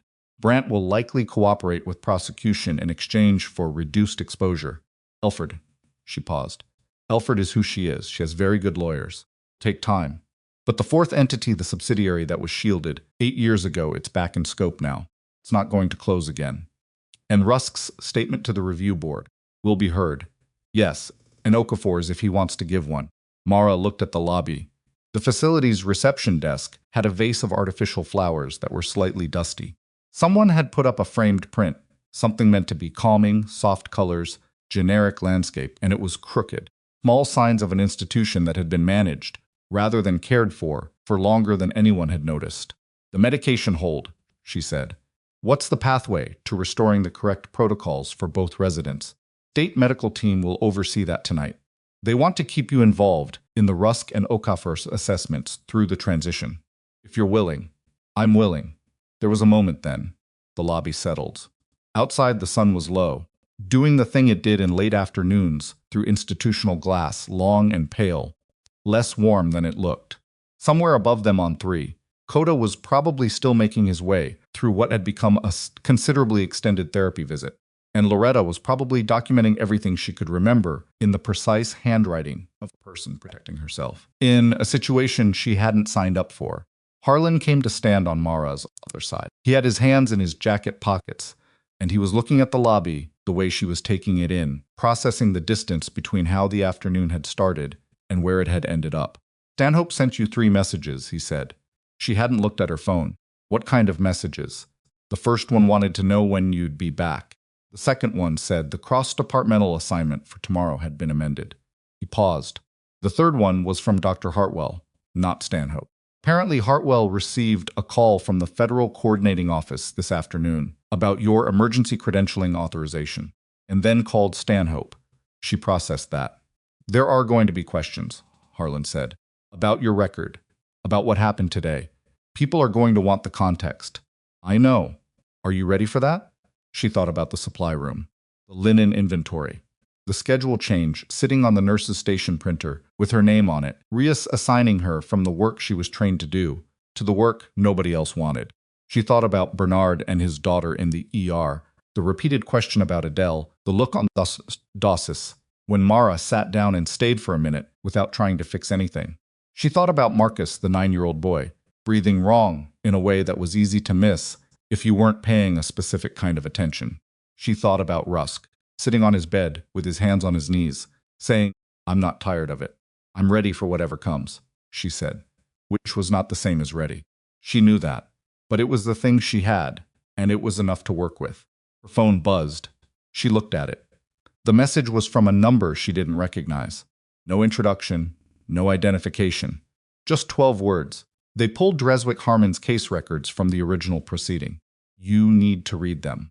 And then, below the text, a name not hers, not anyone currently standing in this lobby. A name from the original case. A name that appeared in a document she had read once, 8 years ago, in a briefing room, and had filed away in the part of her memory that kept things without her asking it to. A name she had not thought to look for in this situation, because it belonged to someone she had believed was no longer in a position to be relevant to anything. Stared at it for 3 seconds. Then she looked up at Harlan and said, I need to make a call. She made the call from the parking lot, away from the building, standing on the strip of grass between asphalt and the facility's perimeter fence, where the late afternoon light made long shadows of everything. The number she called was not in her phone. She dialed it from memory, which was the only place it had ever lived, because writing it down was not something she had ever done. It rang 4 times. Then a voice she recognized, older now, rougher at the edges, but structurally the same. Ellison, the voice said. Not a question. You sent that message, she said. I did. Why? A pause. Wind moved across the parking lot, and she heard it in the phone line too, which meant he was outside somewhere. Because I've been watching this case come back to us together for 3 months, and I wasn't sure who was going to get caught in it. When Vance's office started moving, I started looking at the edges, and the edges led somewhere I didn't expect. The man on the phone was named Raymond Tusk. He was 67 years old, and he had spent 31 years as a federal criminal investigator before retiring officially 6 years ago. He had been the lead investigator on the original procurement fraud case. He had been the one who closed the fourth entity file on jurisdictional grounds. She had always believed he had done it reluctantly.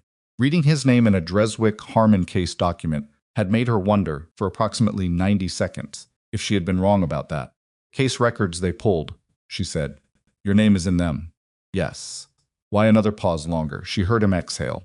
"'Cause Dreswick-Harmon tried to offer me something 8 years ago, to close the fourth entity file voluntarily instead of waiting for the jurisdictional ruling to do it. They wanted it to look like my decision. I refused.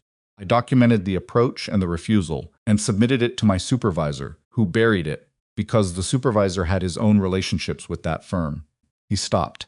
"I retired 2 years earlier than I planned. That's where that thread ends." She stood in the late sun and processed that. It was the kind of information that rearranged itself several times in quick succession, the meaning of it shifting as different implications surfaced and settled. "The name in the case records," she said. "What does it connect to that I need to know right now?" "Subsidiary. The fourth entity. It was restructured after the original case closed. New name, different registration, same beneficial ownership structure. Been operating continuously. And in the last 4 years, it has received 3 separate contracts related to veteran care facility management consulting." His voice was level, but something underneath it was not. 2 of those contracts went to facilities in this state. One of them is Ridgemont. She closed her eyes for 2 seconds.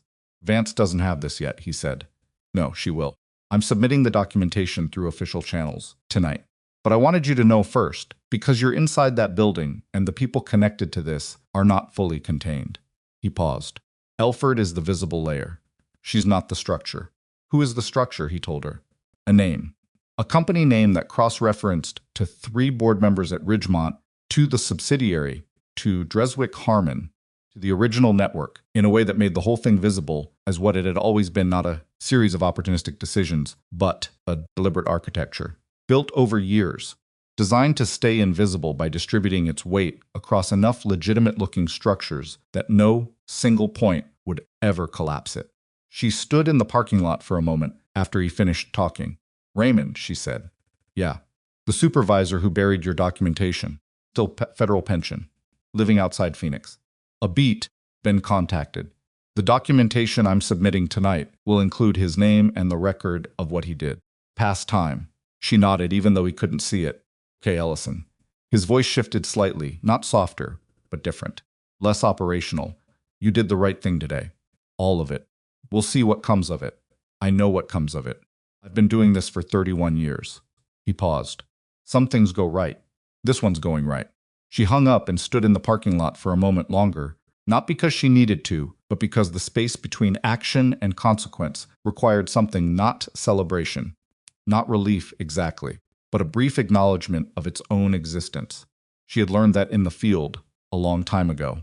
You couldn't just go from the thing to the next thing without a beat in between. People who tried to do that didn't last. Then she went back inside.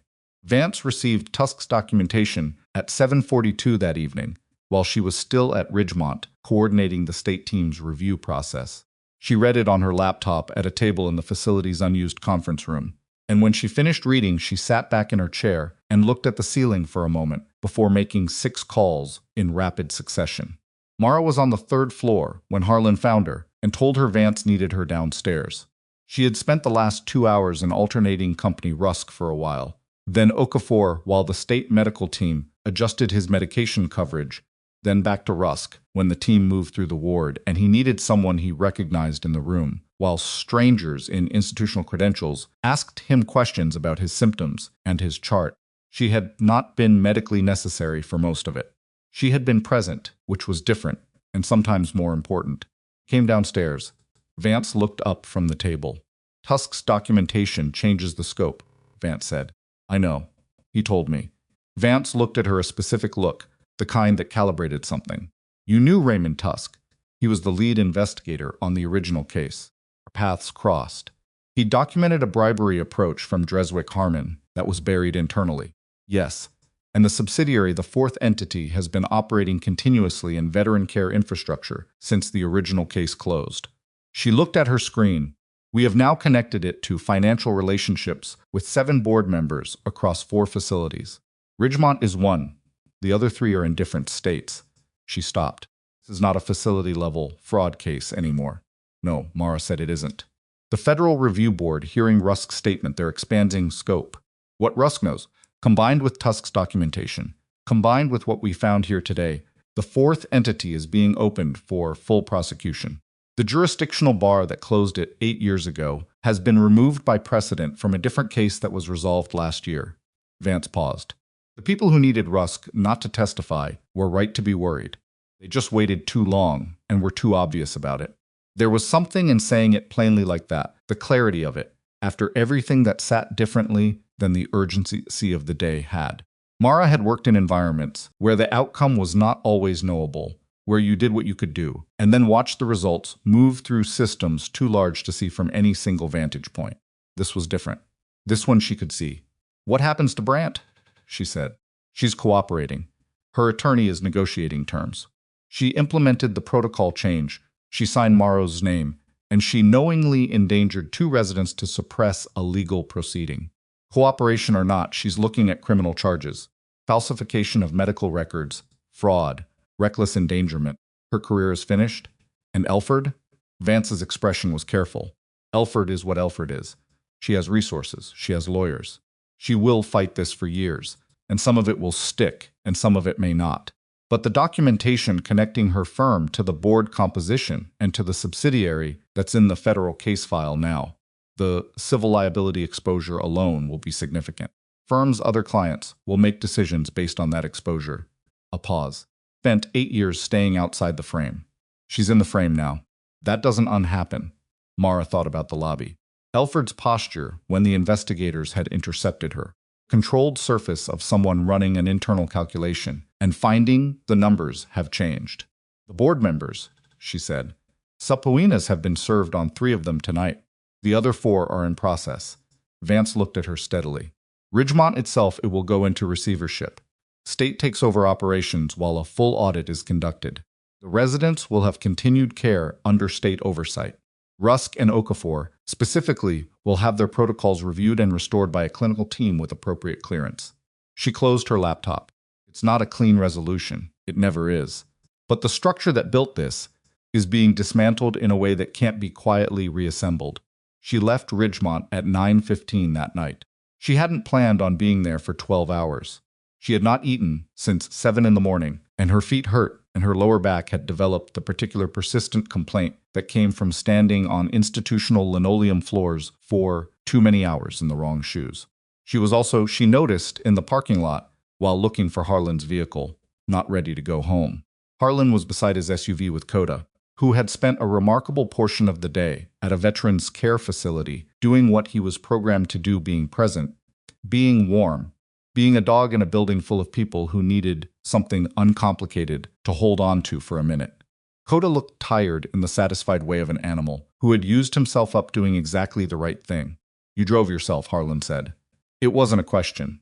He'd seen her car earlier. Yes. Are you okay to drive? She considered that honestly. I'm functional. That's not what I asked. She looked at him. He was not asking because he needed reassurance. He was asking because he was a person who had learned, in a career built around other people's damage, that functional and okay were not interchangeable, and that confusing them had consequences. I'll be okay, she said. By tomorrow. He nodded. He didn't press it. I'll be submitting a formal recommendation to the K-9 program board about Ridgemont's therapy dog program. It needs to be transferred to a different facility oversight structure once receivership is resolved. And I'll be recommending that the Drywell program expand. We need someone with your background involved in the clinical side of it. Not as a volunteer role. A formal consulting position. Compensated. She looked at him. That's a separate conversation. It is. I'm starting it now so you have time to think about it. He opened the rear door for Coda, who climbed in with the careful deliberateness of an old jointed dog at the end of a long day. The 3 of them, Coda, Bricks, Sarge, they'll be at Drywell on Tuesday. Standard schedule. He closed the door. Sarge asked about you. Dogs don't ask. Sarge does. He said it without humor, matter of fact. Drive safe, Ellison. She drove. Conversation with Stanhope happened the following morning, and it was not the conversation he had prepared for. He had been preparing, she understood, for a version of this interaction in which he held the institutional advantage, her unexplained absence, her unauthorized activities, the scheduled disruption she'd caused. He had been building toward a formal documentation process, the kind that preceded a performance review, the kind that could, if managed carefully, create a paper trail justifying reassignment or worse. He had not been building toward an office visit from Dr. Hartwell, the deputy director, who arrived at 8:45 with a printout from the Federal Coordinating Office citing Mara Ellison's emergency credentialing action at Ridgemont Veterans Care Facility as having been determinative in preventing ongoing harm to two federally registered patients and in facilitating the preservation of evidence in an active federal fraud investigation. Hartwell was not a dramatic person. He was efficient and occasionally impatient, and he ran the hospital's administrative functions with the energy of someone who understood that the administrative functions existed to support the clinical functions and not the other way around. He read from the printout in a tone that was not quite neutral. Stanhope sat across from him. Mara was not in the room for this. She didn't need to be. She was at the nurse's station, working her trauma intake, doing her actual job, which was where she had been for the last hour. What she heard, later, from Taya, who had heard it from one of the administrative assistants, whose office shared a wall with Hartwell's, was that the conversation had been specific and that Hartwell had used the word documentation several times in a way that did not bode well for the person being documented, and that at some point Stanhope had said something about judgment calls, and Hartwell had said something about the difference between judgment and pattern, and that the door had remained closed for 22 minutes. Stanhope came out of that office, looking the way people look when they have received information that has rearranged a landscape they thought they understood. He found Mara at the nurse's station at 11 o'clock. She was updating a chart. He stood at the edge of the station until she looked up. "I've been informed," he said, "that you were involved in a federal action yesterday. That appears to have been significant." "Yes." He looked at her. Something was working in his face, not guilt exactly, because guilt required a certain self-awareness that she wasn't sure he had fully arrived at yet, but its precursor. The discomfort of a person who is beginning to understand that the story they told themselves about another person was built on a foundation that has just been shown to be structurally unsound. "Cross-departmental assignments," he said. "The schedule changes." "Yes," he stopped. He was not a man who apologized easily. She could see him approaching it, the way someone approaches an obstacle they're not sure they can clear. "I made us assumptions. About you. He stopped again. "Treated your position here as more flexible than it was. I assigned you tasks that weren't mine." "Yes." He said it like a breath going out. "That weren't yours." She looked at him for a moment. She didn't offer him anything, didn't smooth it over, didn't nod along in a way that would let him feel better faster than he'd earned. She let it sit. "Hartwell is conducting a formal review," she said, "of the assignment practices in this department over the last 6 months. Think you know that?" "I know that." "Then I think this is a conversation that belongs in that process." She picked up the chart again. "I'm behind on 3 intakes." He stood there for a moment. Then he left. It wasn't satisfying in the clean-edged way that stories sometimes pretended these moments were. He was not destroyed, not weeping, not publicly humiliated in a hallway full of witnesses. He was a man who had done something wrong slowly and casually, without ever consciously deciding to be cruel, and who was now being required to account for it through a process that would be documented and formal and consequential in ways that mattered professionally. That was the actual texture of accountability. Not a single dramatic reckoning, but the slow, grinding machinery of institutional consequence applied to someone who had assumed they were exempt from it. Mara went back to her intakes. She had 3 of them, and they were all complicated, and she was good at complicated. And there was something in the return to the plain, ordinary, demanding work of it that felt, if not like resolution, then like ground under her feet. 3 weeks later, the Federal Review Board heard Dale Rusk's testimony.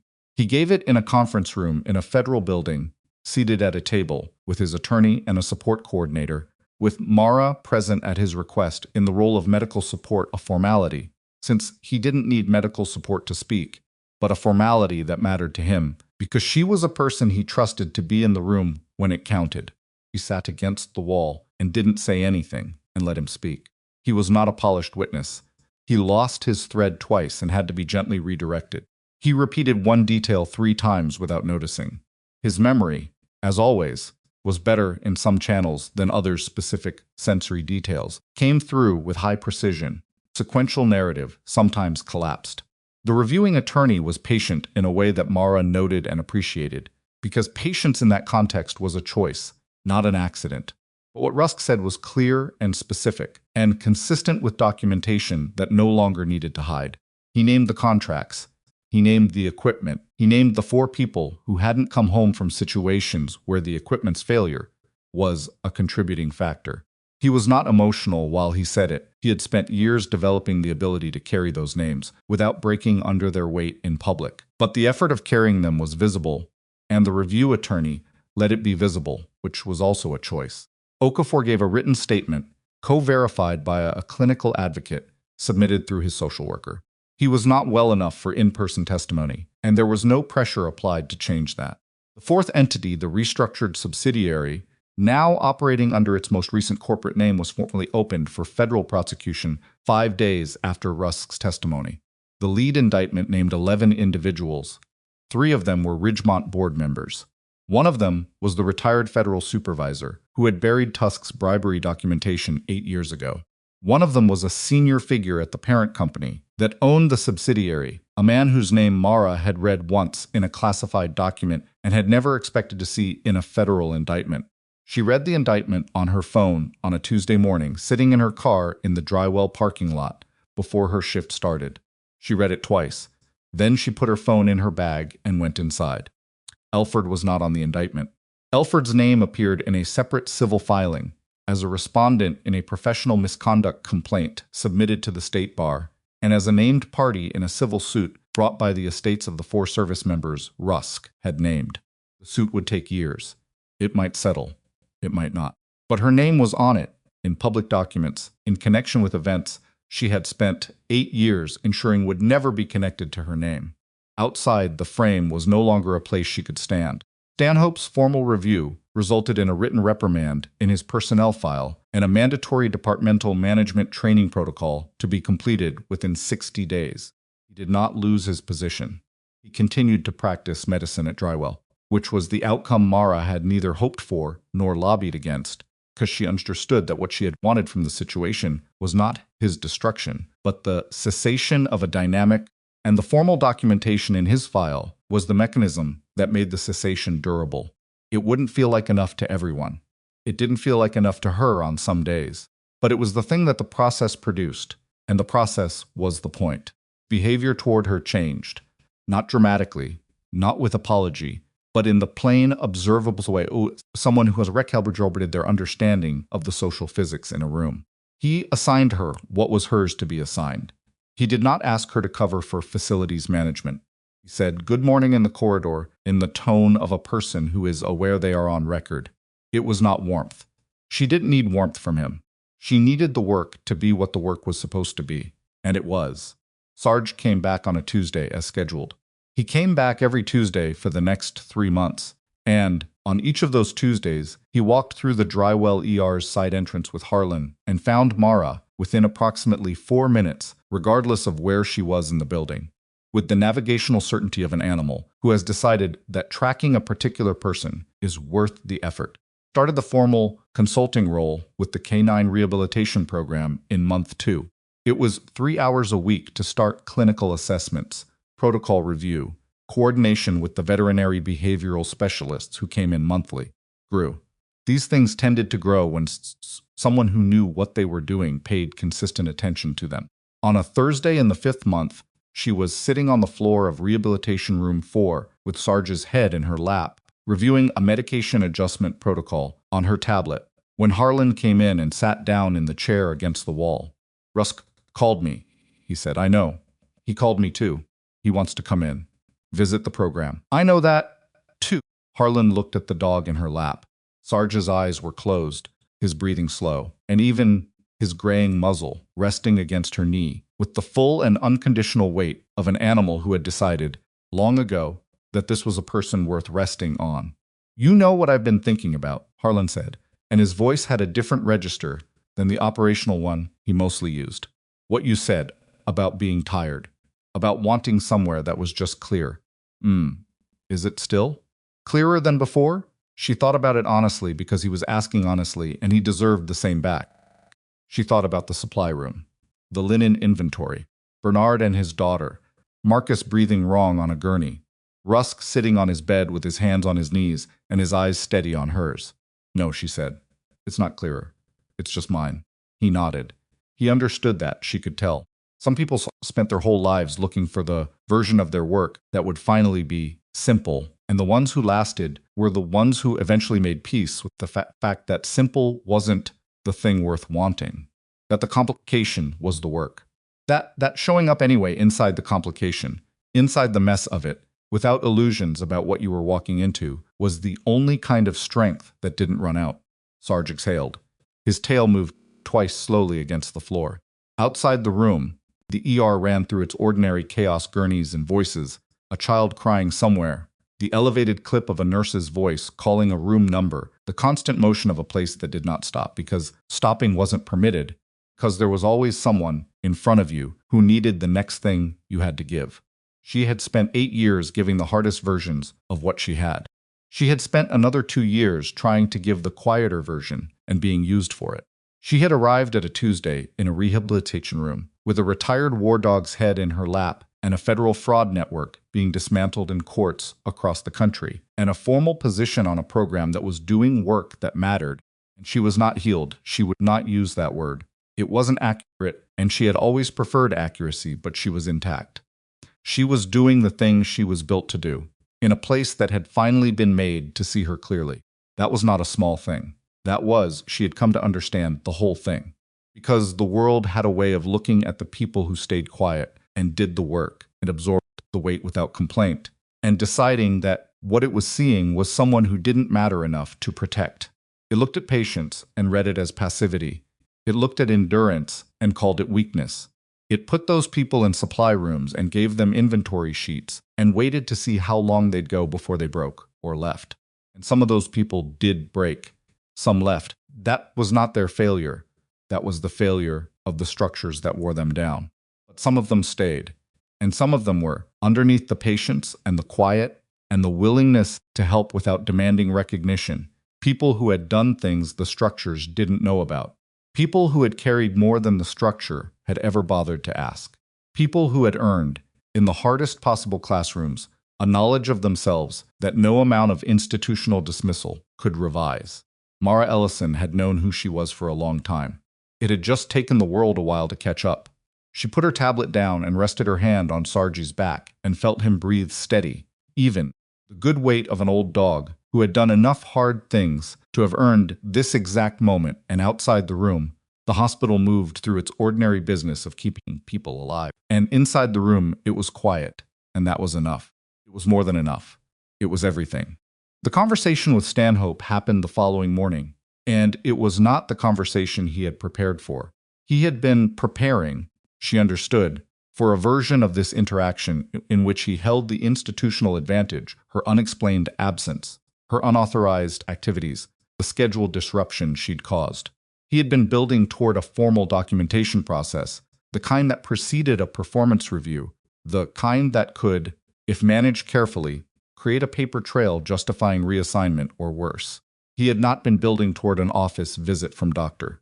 Hartwell, the deputy director, who arrived at 8:45 with a printout from the Federal Coordinating Office citing Mara Ellison's emergency credentialing action at Ridgemont Veterans Care Facility as having been determinative in preventing ongoing harm to 2 federally registered patients and in facilitating the preservation of evidence in an active federal fraud investigation.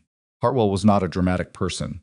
He was efficient and occasionally impatient, and he ran the hospital's administrative functions with the energy of someone who understood that the administrative functions existed to support the clinical functions and not the other way around. He read from the printout in a tone that was not quite neutral. Stanhope sat across from him. Mara was not in the room for this. She didn't need to be. She was at the nurse's station, working her trauma intake, doing her actual job, which was where she had been for the last hour. What she heard, later, from Taya, who had heard it from one of the administrative assistants, whose office shared a wall with Hartwell's, was that the conversation had been specific and that Hartwell had used the word documentation several times in a way that did not bode well for the person being documented, and that at some point Stanhope had said something about judgment calls, and Hartwell had said something about the difference between judgment and pattern, and that the door had remained closed for 22 minutes. Stanhope came out of that office, looking the way people look when they have received information that has rearranged a landscape they thought they understood. He found Mara at the nurse's station at 11 o'clock. She was updating a chart. He stood at the edge of the station until she looked up. "I've been informed," he said, "that you were involved in a federal action yesterday. That appears to have been significant." "Yes." He looked at her. Something was working in his face, not guilt exactly, because guilt required a certain self-awareness that she wasn't sure he had fully arrived at yet, but its precursor. The discomfort of a person who is beginning to understand that the story they told themselves about another person was built on a foundation that has just been shown to be structurally unsound. "Cross-departmental assignments," he said. "The schedule changes." Yes, he stopped. He was not a man who apologized easily. She could see him approaching it. The way someone approaches an obstacle they're not sure they can clear. "I made us assumptions. About you. He stopped again. "Treated your position here as more flexible than it was. I assigned you tasks that weren't mine." "Yes." He said it like a breath going out. "That weren't yours." She looked at him for a moment. She didn't offer him anything, didn't smooth it over, didn't nod along in a way that would let him feel better faster than he'd earned. She let it sit. "Hartwell is conducting a formal review," she said, "of the assignment practices in this department over the last 6 months. Think you know that?" "I know that." "Then I think this is a conversation that belongs in that process." She picked up the chart again. "I'm behind on 3 intakes." He stood there for a moment. Then he left. It wasn't satisfying in the clean-edged way that stories sometimes pretended these moments were. He was not destroyed, not weeping, not publicly humiliated in a hallway full of witnesses. He was a man who had done something wrong slowly and casually, without ever consciously deciding to be cruel, and who was now being required to account for it through a process that would be documented and formal and consequential in ways that mattered professionally. That was the actual texture of accountability. Not a single dramatic reckoning, but the slow, grinding machinery of institutional consequence applied to someone who had assumed they were exempt from it. Mara went back to her intakes. She had 3 of them, and they were all complicated, and she was good at complicated. And there was something in that, in the return to the plain, ordinary, demanding work of it that felt, if not like resolution, then like ground under her feet. 3 weeks later, the Federal Review Board heard Dale Rusk's testimony. He gave it in a conference room in a federal building, seated at a table, with his attorney and a support coordinator, with Mara present at his request in the role of medical support, a formality, since he didn't need medical support to speak, but a formality that mattered to him, because she was a person he trusted to be in the room when it counted. He sat against the wall and didn't say anything and let him speak. He was not a polished witness. He lost his thread twice and had to be gently redirected. He repeated one detail 3 times without noticing. His memory, as always, was better in some channels than others. Specific sensory details came through with high precision. Sequential narrative sometimes collapsed. The reviewing attorney was patient in a way that Mara noted and appreciated, because patience in that context was a choice, not an accident. But what Rusk said was clear and specific, and consistent with documentation that no longer needed to hide. He named the contracts. He named the equipment. He named the 4 people who hadn't come home from situations where the equipment's failure was a contributing factor. He was not emotional while he said it. He had spent years developing the ability to carry those names without breaking under their weight in public. But the effort of carrying them was visible, and the review attorney let it be visible, which was also a choice. Okafor gave a written statement, co-verified by a clinical advocate, submitted through his social worker. He was not well enough for in-person testimony, and there was no pressure applied to change that. The 4th entity, the restructured subsidiary, now operating under its most recent corporate name, was formally opened for federal prosecution 5 days after Rusk's testimony. The lead indictment named 11 individuals. 3 of them were Ridgemont board members. One of them was the retired federal supervisor who had buried Tusk's bribery documentation 8 years ago. One of them was a senior figure at the parent company that owned the subsidiary, a man whose name Mara had read once in a classified document and had never expected to see in a federal indictment. She read the indictment on her phone on a Tuesday morning, sitting in her car in the Drywell parking lot before her shift started. She read it twice. Then she put her phone in her bag and went inside. Elford was not on the indictment. Elford's name appeared in a separate civil filing as a respondent in a professional misconduct complaint submitted to the state bar, and as a named party in a civil suit brought by the estates of the 4 service members Rusk had named. The suit would take years. It might settle. It might not. But her name was on it, in public documents, in connection with events she had spent 8 years ensuring would never be connected to her name. Outside the frame was no longer a place she could stand. Stanhope's formal review resulted in a written reprimand in his personnel file and a mandatory departmental management training protocol to be completed within 60 days. He did not lose his position.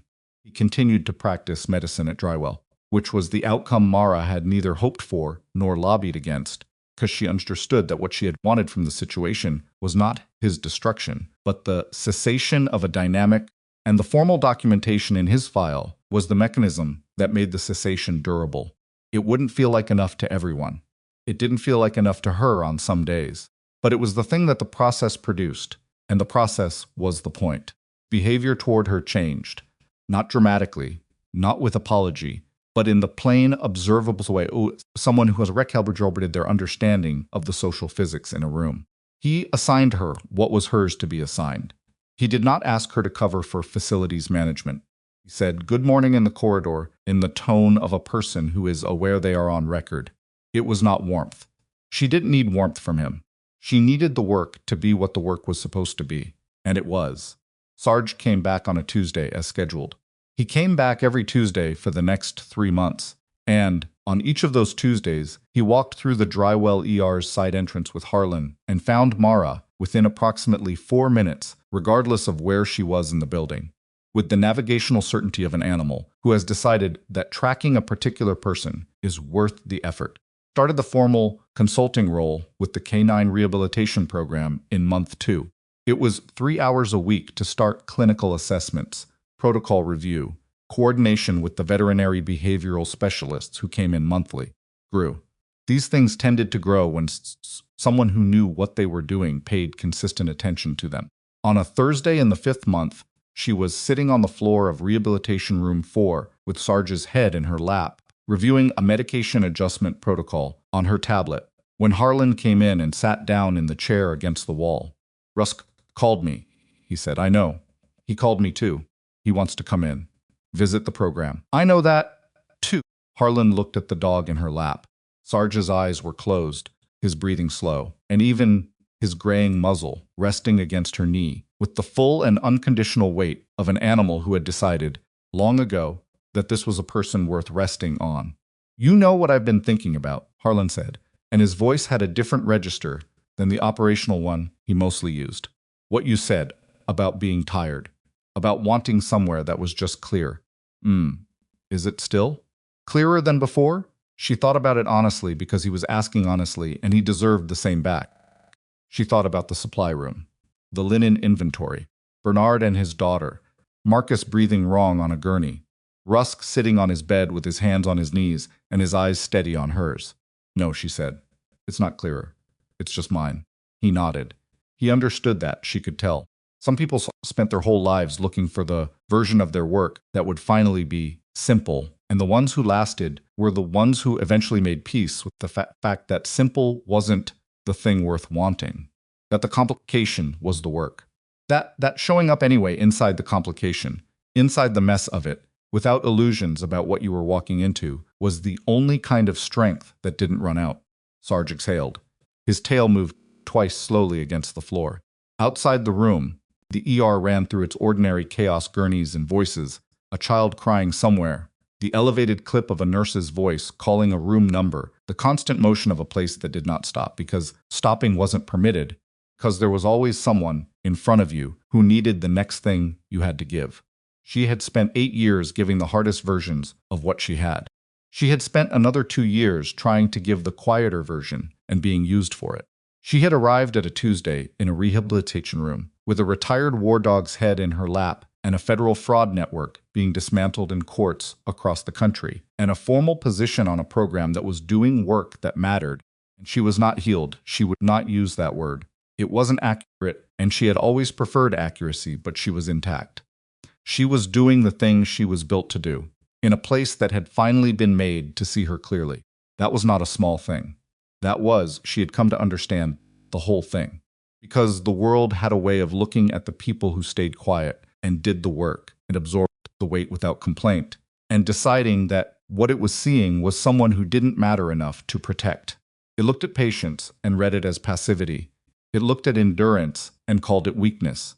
It put those people in supply rooms and gave them inventory sheets and waited to see how long they'd go before they broke or left. And some of those people did break. Some left. That was not their failure. That was the failure of the structures that wore them down. But some of them stayed. And some of them were, underneath the patience and the quiet and the willingness to help without demanding recognition, people who had done things the structures didn't know about. People who had carried more than the structure had ever bothered to ask. People who had earned, in the hardest possible classrooms, a knowledge of themselves that no amount of institutional dismissal could revise. Mara Ellison had known who she was for a long time. It had just taken the world a while to catch up. She put her tablet down and rested her hand on Sarji's back and felt him breathe steady, even, the good weight of an old dog who had done enough hard things to have earned this exact moment. And outside the room, the hospital moved through its ordinary business of keeping people alive. And inside the room, it was quiet, and that was enough. It was more than enough. It was everything.